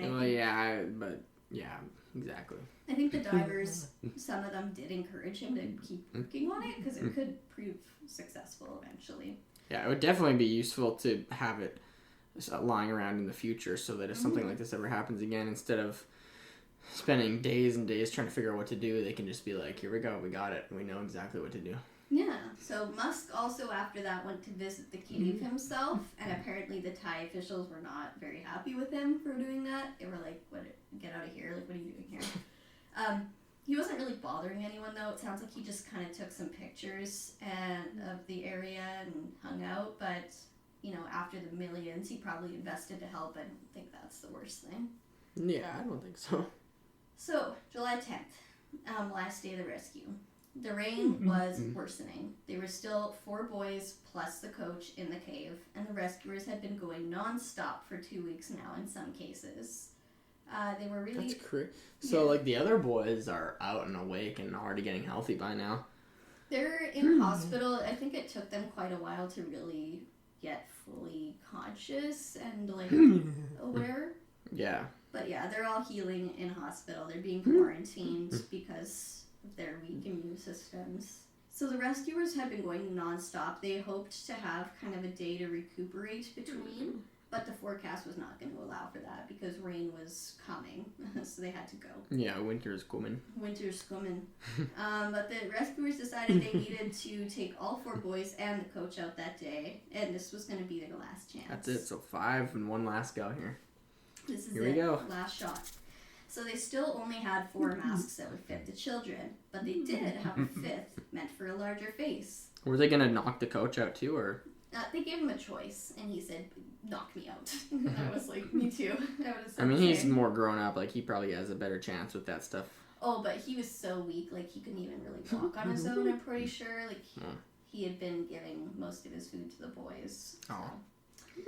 I think he felt really, really bad, it was his fault, but none of the parents blamed him, because he was kind of just the one who was there. He came along to take care of the boys. They were going to go either way. Well, yeah, he knew they were going to go, so honestly, he's actually, that's good that he did that.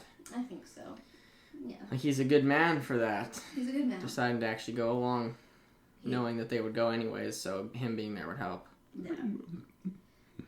So anyways, the other thing was that they needed a 5th diver who would be capable of taking a boy out with him. The support divers were essential, but actually being the one to carry out a child was terrifying and also complicated and difficult. So Mallison volunteered to go twice that day. But the mission was about to be cancelled. Officials decided if 15 milliliters of rain fell, they would have to suspend the mission. And just about 15 milliliters did fall. Now, Thanet, who was working on his water pumping, was gravely concerned and started working to help however he could. The divers kept preparing, but Anderson had his phone ready to send a message that said abort, he was there ready to go. He was waiting to hear from Thanet, and apparently he was informed when he actually went up the mountain that it was only 14 milliliters in the last hour. So it was close, but they were like, okay, let's go. We gotta do it. Yeah. But the thing is, once the divers go in, they cannot be called back. So yeah, whatever's happening on the surface, they can't be called back. There's no communication. The forecast said there would be a little reprieve from the rain in the afternoon, which might allow that extra wiggle room they needed to complete this mission. And if they didn't do this now, the remaining 4 boys and their coach and the Navy SEALs would be trapped for months. So remember, this whole time, the 4 SEALs had been down there with the boys. Yeah. And once the boys were out, they were going to just swim themselves out. But only after all the trapped people were rescued. So once the divers made it to the T-junction, that was kind of their last line of defense. If they looked and saw a bunch of water flowing in from the Monk series, like what had happened days earlier, they couldn't continue. They'd have to turn around. But they got there and it seemed to be okay. So they continued. And when the divers reached Chamber 9, they saw that Dr. Bach and the Navy SEALs had observed what Dr. Harris had done in the past days to prepare the boys, and they had started to do that themselves to get them ready. So everyone assumed that Coach Ake would be going last, but the boys, their coach, and the Navy SEALs, and Dr. Bach had all agreed on a plan, and they were happy with it, so no one questioned it when he came down to go out next. Okay. It's kind of funny. When I was watching the movie, I was like, I bet you they're gonna make him come out last in the movie because that seems like the heroic thing to do. I don't know what their thought was. Maybe, who knows? Coach Ake was very weak, weaker than the boys. Because he didn't have as much food as them and stuff. So maybe he needed it. I don't know the reasoning, but we're not gonna judge. But I was watching the movie. I was like, I know they're gonna put him last, and they fucking did in the movie. Of course. They switched it. They got it. He's the adult, so they got to take him out last. Yeah, I guess that makes sense. But you know what? As long as the boys had all agreed upon it, do what's best. Yeah, that's good. Takes a lot of courage to be like, you go first for whatever reason. Yeah. So Mallinson would be taking out the coach. He was actually pretty easy to dive out because he was about the same size as the boys. He was very small too. His journey from Chamber 9 to 7 was pretty smooth, and there he was actually passed off to Jim Warney, who had been promoted to rescuer. And Warney would dive him the rest of the way out. So that first one was kind of a combo dive of Mallinson and Warney. Valanthan was tasked with bringing 16-year-old T out. The journey was pretty straightforward, but he got a little bit lost at that tricky part between Chamber 3 and 4. That was the part that was causing trouble for everyone. Yeah. He persevered, though, and once he arrived to the surface, he waited for his buddy Stanton, who was coming with the next rescuee, Little Titan. So yeah, Coach Ake made it out, T made it out, and now it was Titan who was going to be coming next. Titan's the one that's 11, right? Yeah. Oh boy. He was only 66 pounds, very small. So Stanton struggled with the same spot, and it took him several minutes before he found his exit, and he was able to tow Titan through to safety. Nice. But by this time, when those guys had all arrived in Chamber 3, Rear Admiral Apicorn had arrived with KFC, McDonald's, and noodle dishes for the rescuers. The kids were unconscious, so... Yeah. He made his way to Chamber 3, meaning he was totally wet and cold and dirty, and so was the food. Just a bunch of, hey, we're in Chamber 3 now. Here's your McDonald's and KFC and noodles. Yeah. So Coach, they were happy anyways. They were very excited for the food, no matter that it was cold. Stanton and Valanthan were still gravely concerned, even though they had made it out. The cave could really start flooding at any time, and every moment that passed was risky. Chris Jewell was approaching with the next boy, 13-year-old Pong, but there was a serious complication. Uh-oh. So just as the viewers in Chamber 3 saw the guideline wobbling about and realized the next diver was approaching, Jewell ran into a problem. Again, in the tricky section. He lost the guideline in zero visibility. He was trying to switch Pong from one side to another so they could fit through, and the line was just gone. Oh no. So he was completely lost.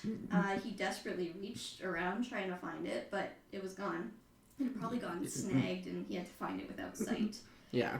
So he spent about 20 minutes in there, kind of trying to not panic and figure his way out. When finally he did find a cable, it wasn't the guideline, but it was a leftover electrical cable, and he thought maybe this would lead him out. Yeah. It did not. Now he was even more lost. but he surfaced in an area where he could take off his mask, take off the kid's mask, kind of reorient. That's so scary. Like, you don't even know if you're lost. You could be going further into the cave. Like, you don't even know. Yeah, you have no idea. You could be going into an area. Maybe you found a false inlet. Like, yeah. And also the problem too. So they needed to dive the boys out as fast as possible because it was cold water. Yeah, that's true too. Chris Jewell checked on Pong, and he was definitely hypothermic just by touch. So, back in Chamber 9, Mallinson and Harris prepared the very last boy for rescue. This was 13-year-old Mark, and he was actually the smallest of the group, even smaller than Titan. So wait, is everybody rescued for now except or is that one guy still lost? They're still lost, and back in Chamber 9 at the same time, Mallinson and Harris are preparing the last boy to go. Okay. So his face was very small. He was smaller than Titan. And the 5th dive mask, remember, was meant for a larger face. Yeah.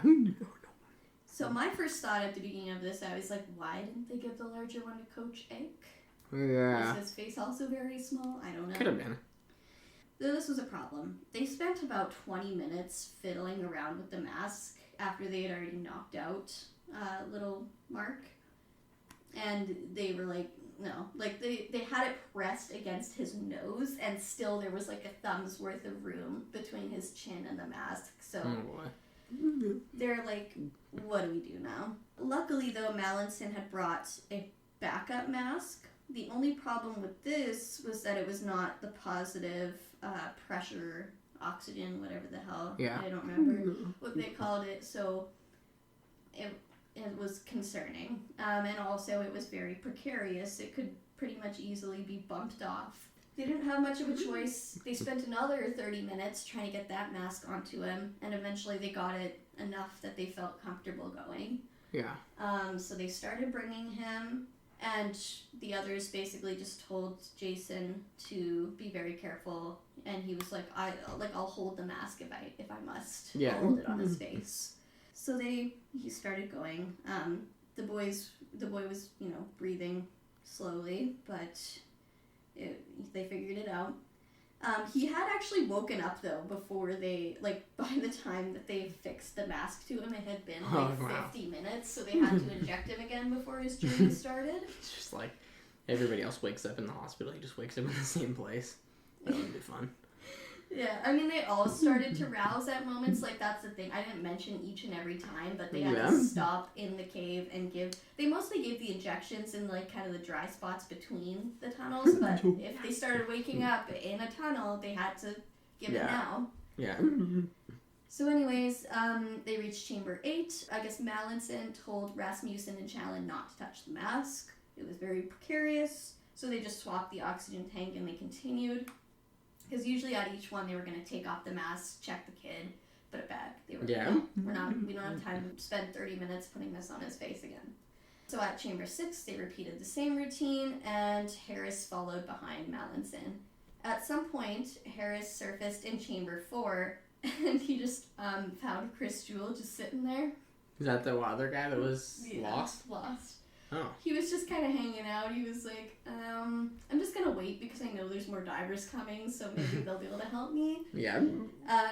So I guess he was like, hey, what you doing, Yeah. And Chris Jewell was a little bit panicked. He was doing I lost the guideline,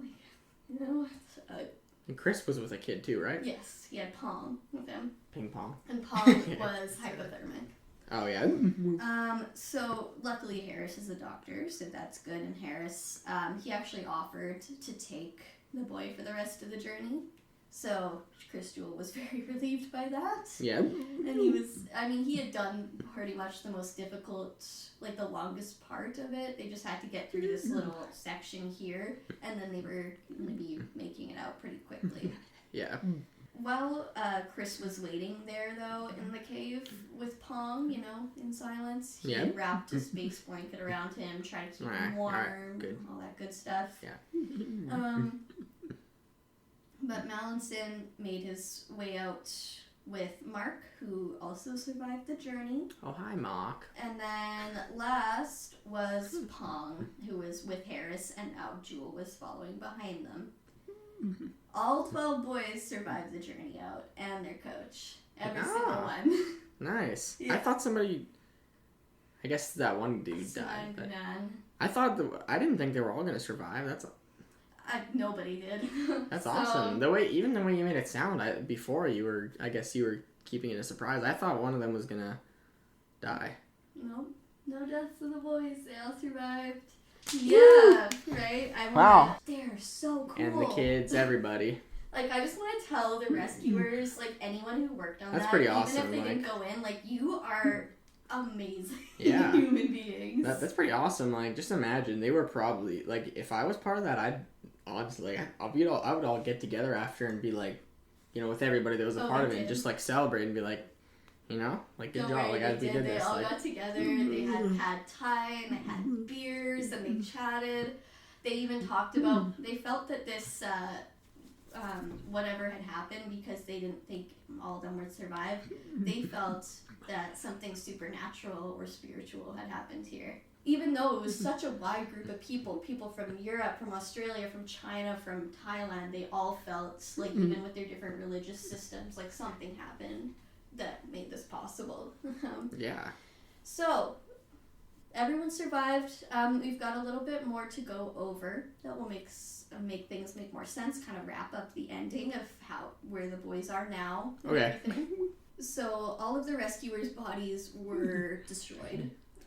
They had cuts and infections and a whole array of horrible conditions. I mean, remember the foot rot of it all? Yeah. That's just one of the things they dealt with. Yeah, I feel like I remember foot rot from, like, I Shouldn't Be Alive. I feel like that was a thing, like that type of stuff. Yeah, when it's, like, submerged in water for so long. Ugh, yeah. Gross. But yeah, as the rescuers left the cave, exhausted and broken, they were cheered and high-fived the whole way out, even though their hands were, like, cut up. The parents did get to know at this point, because, I mean, obviously they're like, everyone survived. That means everyone survived. Everyone survived. I don't think there's anything else to hold back with that part of it. So they were allowed to go to the hospital and see their boys through, like, a glass wall, but they had to stay separated because the boys had probably infections and their immune systems were broken down. They needed a quarantine period. When Stanton and Valentin made their way out, they met the parents for the very first time. I believe this is when they learned that all of their children had survived, and the divers had tried to kind of stay emotionally distanced in order to cope. And Stanton said he felt a little bit awkward when the parents were hugging and thanking him. Josh Morris was there to translate, and there's pictures of him doing this. He could barely get the words out. He was, like, crying. But it's not quite over. There are still Thai Navy SEALs down there, and the Eurodiver support team is waiting along the way to assist them, and there's still a monsoon approaching. It was really just a formality having the support divers wait around, but, the SEALs had been without proper meals, and they had no exercise for the whole time they were down there. So they might need help. They didn't know. It turned out they didn't. Their determination and skill was impressive. All of them kind of made most of the way out on their own. They waited about 2 hours after the last boy set off, just because the water would be so silty. They thought if they waited, it would settle. Yeah. That makes sense. Yeah. But one by one, they made their way out. Everyone was breathing a sigh of relief as each one came out. But just as the third SEAL came out, disaster struck. Oh, no. So it was 10:50 p.m. that Tuesday night, and one of the 3 water pumps that were working to divert the water from the cave failed. And just as it had a couple weeks earlier, Chamber 3 began to fill fast. So nearly everyone started to bail, but the last 2 SEALs were still making their way out. Captain Terrell, a part of the American team, who we haven't talked about yet, he began texting Hodges, Anderson, and a few others in this group chat, and Terrell was still in Chamber 3 watching this. When Anderson and Hodges responded to get the fuck out of there, he immediately yelled at the roughly 100 people left in the chamber and told them to go now. The roughly how many people? 100. Oh. This is a big operation. The amount of people that were actually there by the end of it was estimated to be 10,000, including Holy media. cow. Well, not in that chamber, but at least outside of the cave. Yeah. Yeah, it was a big effort. So yeah, they told him to go immediately. I guess Terrell was like, I need to wait for this last seal, like, we can't just leave him. He yelled at everyone else to go, but he waited. And then Hodges and Anderson were urgently texting Terrell back and telling him to get the hell out now. So it was 10:50 when the pump broke, and now at 11:08, Anderson literally texted the group chat, GTFO, the fuck out.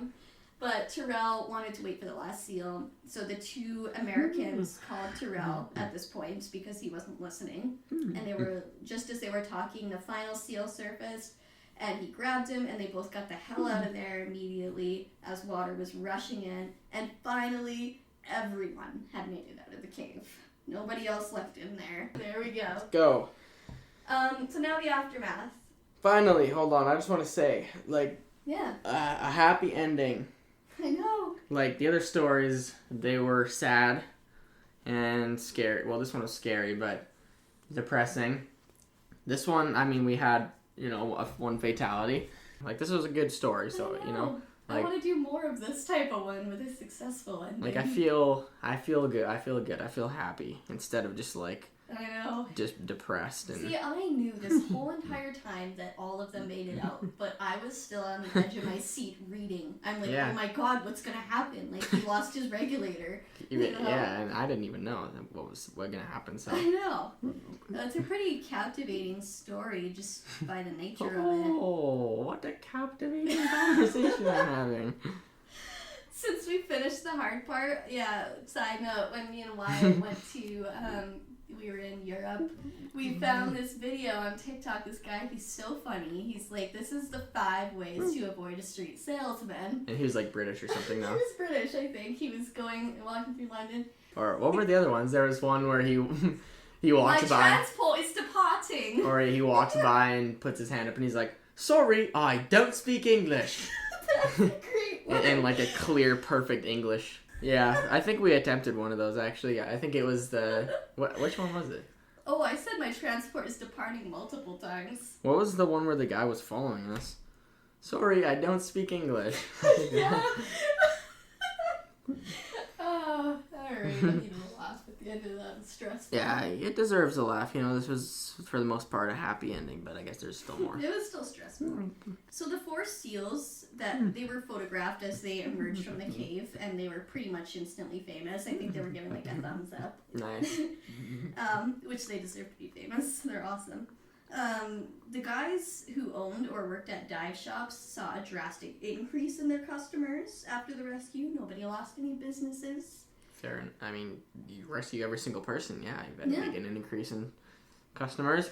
The pressure was insane though after the first day because they had rescued 4. So suddenly it had gone from like a very low survival rating to people expecting that every boy was going to make it out, and they're like, we don't know if we can do that, None of the divers or the survivors had been told about Saman Gunan's death at this point, and they were now going to find out. So Dr. Bach found out when he was invited to a celebration of life party.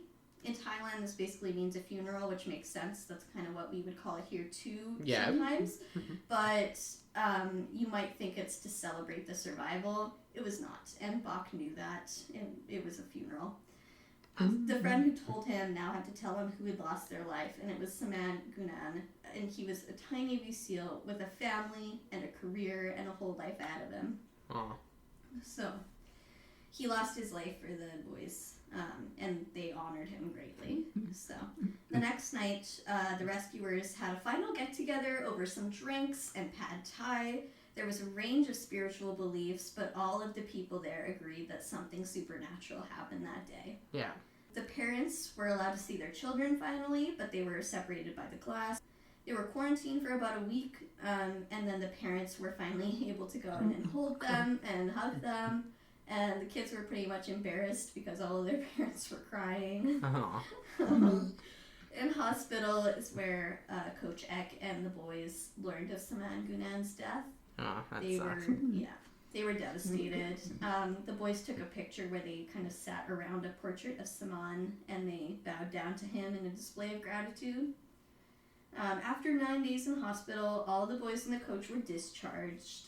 They've done little interviews while in the hospital, and now they were expected to say a short thank you on their way home.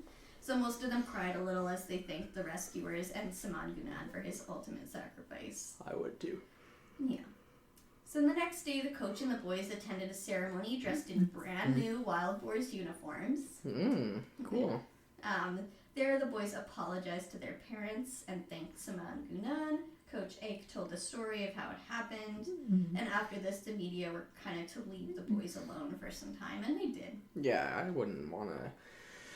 It's hard to say, but I don't think I'd want to. I'd like to just rather focus on getting back to my regular life and Being everything. with family. But the Thai government had different plans for them. They kind of wanted these boys. First, they told them, you guys have to go and train as monks for just 9 days to honor Saman. They had to do all these different media things and whatnot, so it was kind of probably annoying for them, but... Yeah.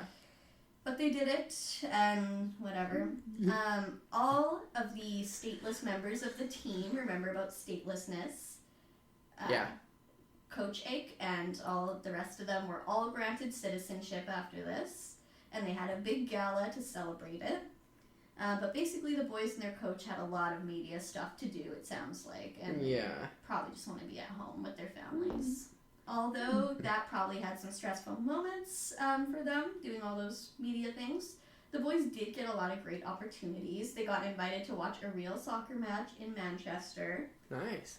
They got invited to be on Ellen DeGeneres, and they even, in 2022, I believe, they sold their rights to their stories for a Netflix docuseries.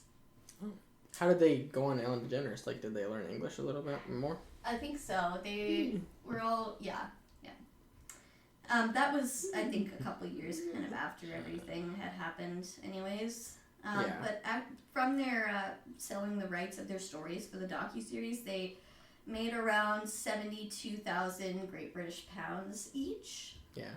I forgot to translate that into our money. Right. But whatever. It also means that they can't really say much about their stories publicly for years because it's supposed to go in the documentary. It was released in September of 2022. Because there's not a whole lot of info on what they're all doing now. Some of them there is. But anyways, yeah, a movie version of The Cave Rescue was released in July of 2022 with Colin Farrell as John Valanthin, and it's called 13 Lives. Stanton and Valanthin both have their own books about the rescue, and I'm sure some of the others probably do too. Most of the rescuers pretty much just went back to what they were doing before, for the most part. Like, Stanton was retired, so most of his days consisted of kayaking and other stuff like that. Yeah, Stanton was like, that's it, this is my final rescue. I'm legitimately retired now. Back to retirement, yeah. Most of them just went back to, like, their jobs. Like, Valanthin went back to his job in the UK and whatnot, and he had a son, remember, so he went back to visit his kid. Yeah. And then Governor Naronsak was praised globally for his leadership in this rescue. Remember, he was supposed to be demoted before this. Yeah. But he received an award from the Asia Society, and he got to fly all the way to New York to accept it. Nice. He did end up becoming governor of Fayoa. Is that the bad thing? Yeah, so he did receive kind of his demotion, I guess, but he also went on after that to become governor in a few other provinces, and he was considered to be governor in Bangkok, which is kind of probably the biggest one that you can be a governor of. But he turned it down because he was pretty happy just taking care of, like, the more rural societies. Yeah. But he unfortunately did pass away on June 21st of 2023 at the age of just 58 from cancer. Oh. But now, unfortunately, I have to tell you about the other death as a result of the cave. Petty Officer Beirut Pakbara was a Thai Navy SEAL. The risk of infection was real in these waters. There was literally feces in the water from the people that were having to do all this, among a whole array of other bacteria. This cave was full of dust that had built up for months before the water rushed in, and now it was all in the water. Beirut got a blood infection, and he fought for a year and a half, and unfortunately passed away in December of 2019. The second casualty in the rescue. Which is interesting, because another thing I want to mention that I didn't say during the story is that a famous monk came to pray for the boys during this. Kruba Buncham, I think is how you say it. Okay. He was 54 at the time, and he came to the cave multiple times to pray. I read in one article that he would often meditate in caves, and he gave away everything that was donated to him. He would walk around barefoot, classic monk type stuff that you do. Yeah. I did read in multiple articles that he predicted the outcome of this. Oh. So, yeah, on June 30th, he visited the cave and said the boys would all be found alive in the next 2 days. They were found on July 2nd, all alive, just after he had visited. Also, the day he visited, the rain stopped. So, I couldn't find the part in the book where I actually read this following part, but I know this prophecy was given, and I believe it came from the monk, or it may have come from someone else, but either way, it was said that the mountain would need 2 men as a sacrifice in exchange for the boys, as well as a bunch of animals, which I'm not sure if they actually sacrificed the animals or not, but obviously they were not going to do that with men. No. So the rescue and the entire nation was devastated after Saman Gunan's death, but the prophecy loomed in their minds. They all were like, okay, so who's going to be the second man? Yeah. So he also gave his life. These 2 men both gave their lives in exchange for the boys. Well, my condolences to you guys and your families. They, I'm sure they'd be happy knowing that all the boys made it out alive. So that all their efforts weren't in vain. In vain, yeah. Now, I didn't know about this until the end of my research, which is why I kind of spoke more highly of Elon before. Also, I like to reveal things as they happen, so you can kind of get a feel for what the people were feeling at the time. And at first, it seemed like he really wanted to help, and people were excited. Yeah. But things turned very sour after the rescue was complete. Oh. I think the rescuers tried to be polite because Elon had invested so much in this and given so much, but at the end of the day, they were pretty honest. That's just kind of how these guys were. They said that his device would not have worked, and Vernon Unsworth, the man who mapped the cave, even went so far to say that this was just a stunt, and he rolled his eyes. Elon didn't take kindly to this, but unlike I don't know if I would either.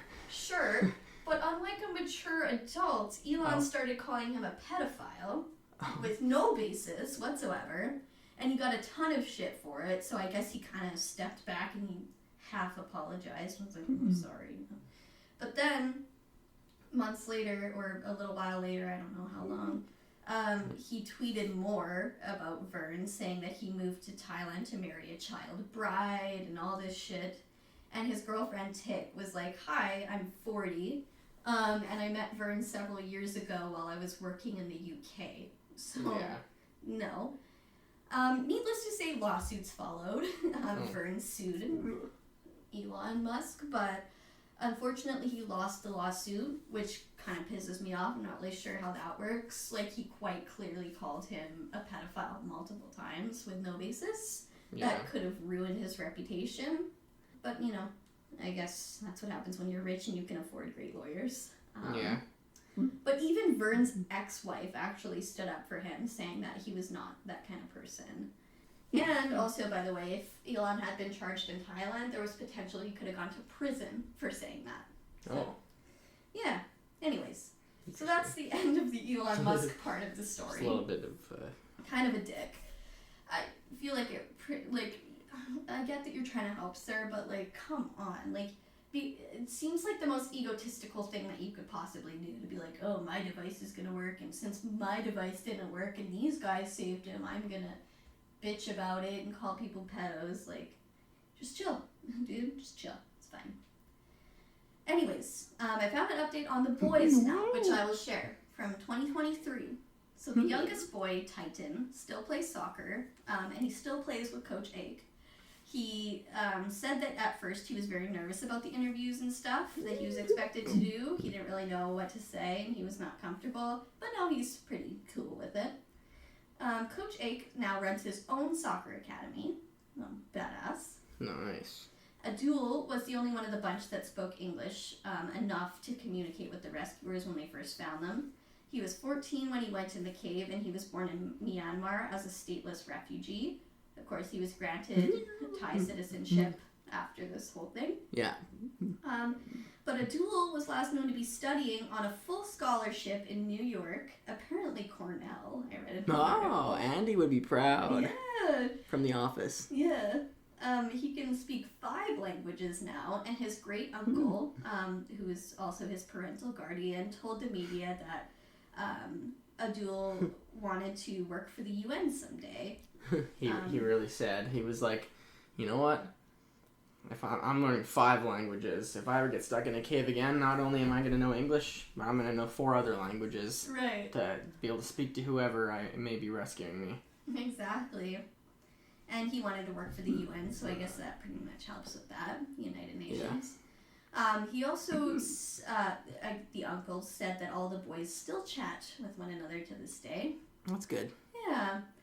T, who, if you remember, was a team captain in 2018 when they went in.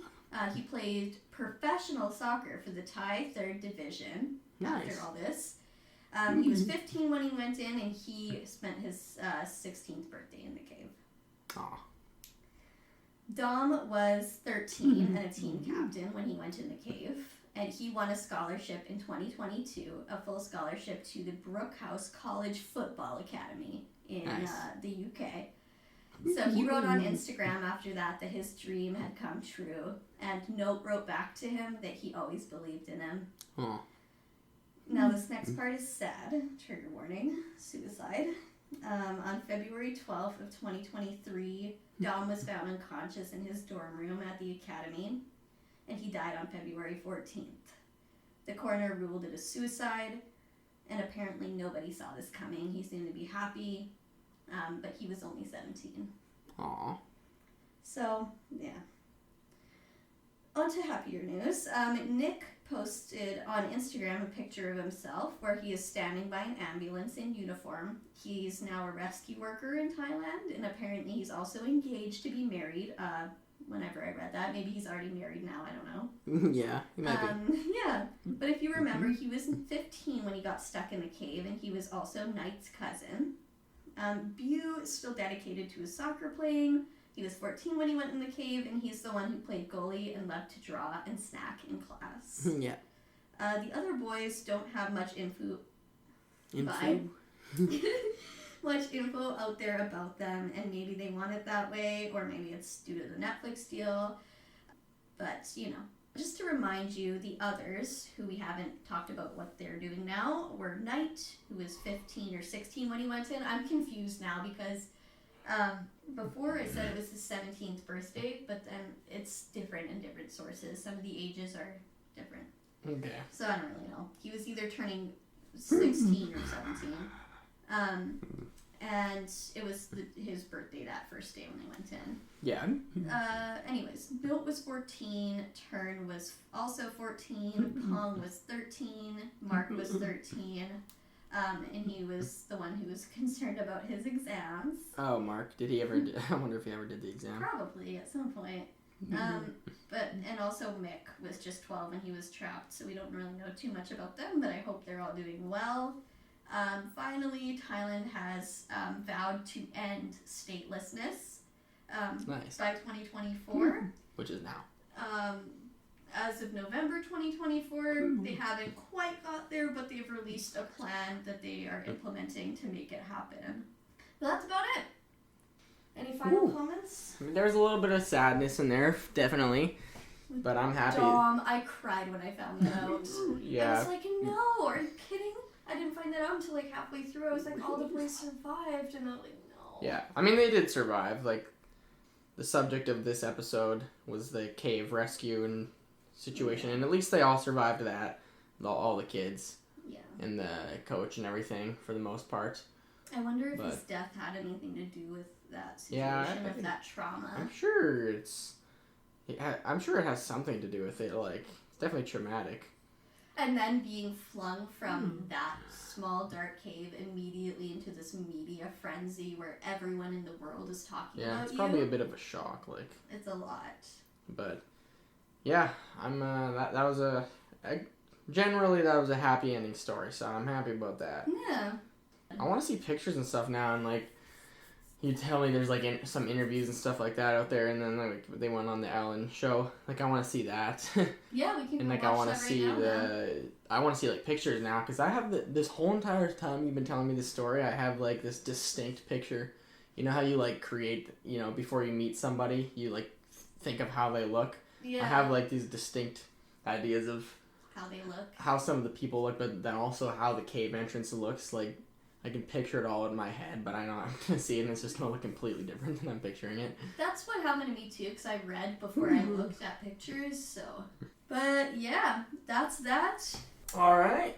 Thanks for listening, even though we posted this about a month after the last one. Yeah, we'll be back in, who knows, a week, a month, nobody knows. We'll be back as long as my depression stays away from me. We'll be good.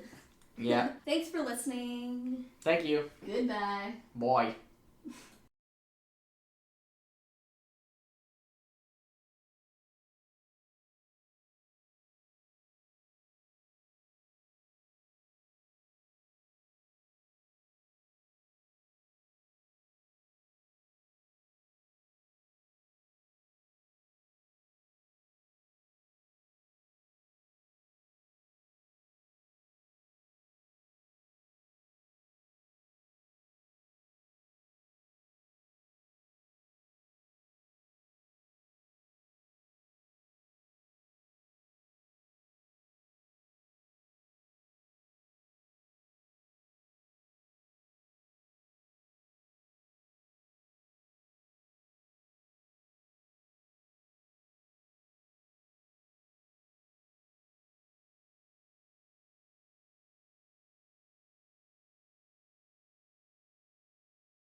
Welcome back to part 2 of the Tham Luang cave rescue. Today we're going to discuss the entire rest of the case and the actual rescue of it all and the aftermath. So we kind of just went straight into our top of show banter, so I figured I'd add on a little bit of an intro. So thanks for returning if you have.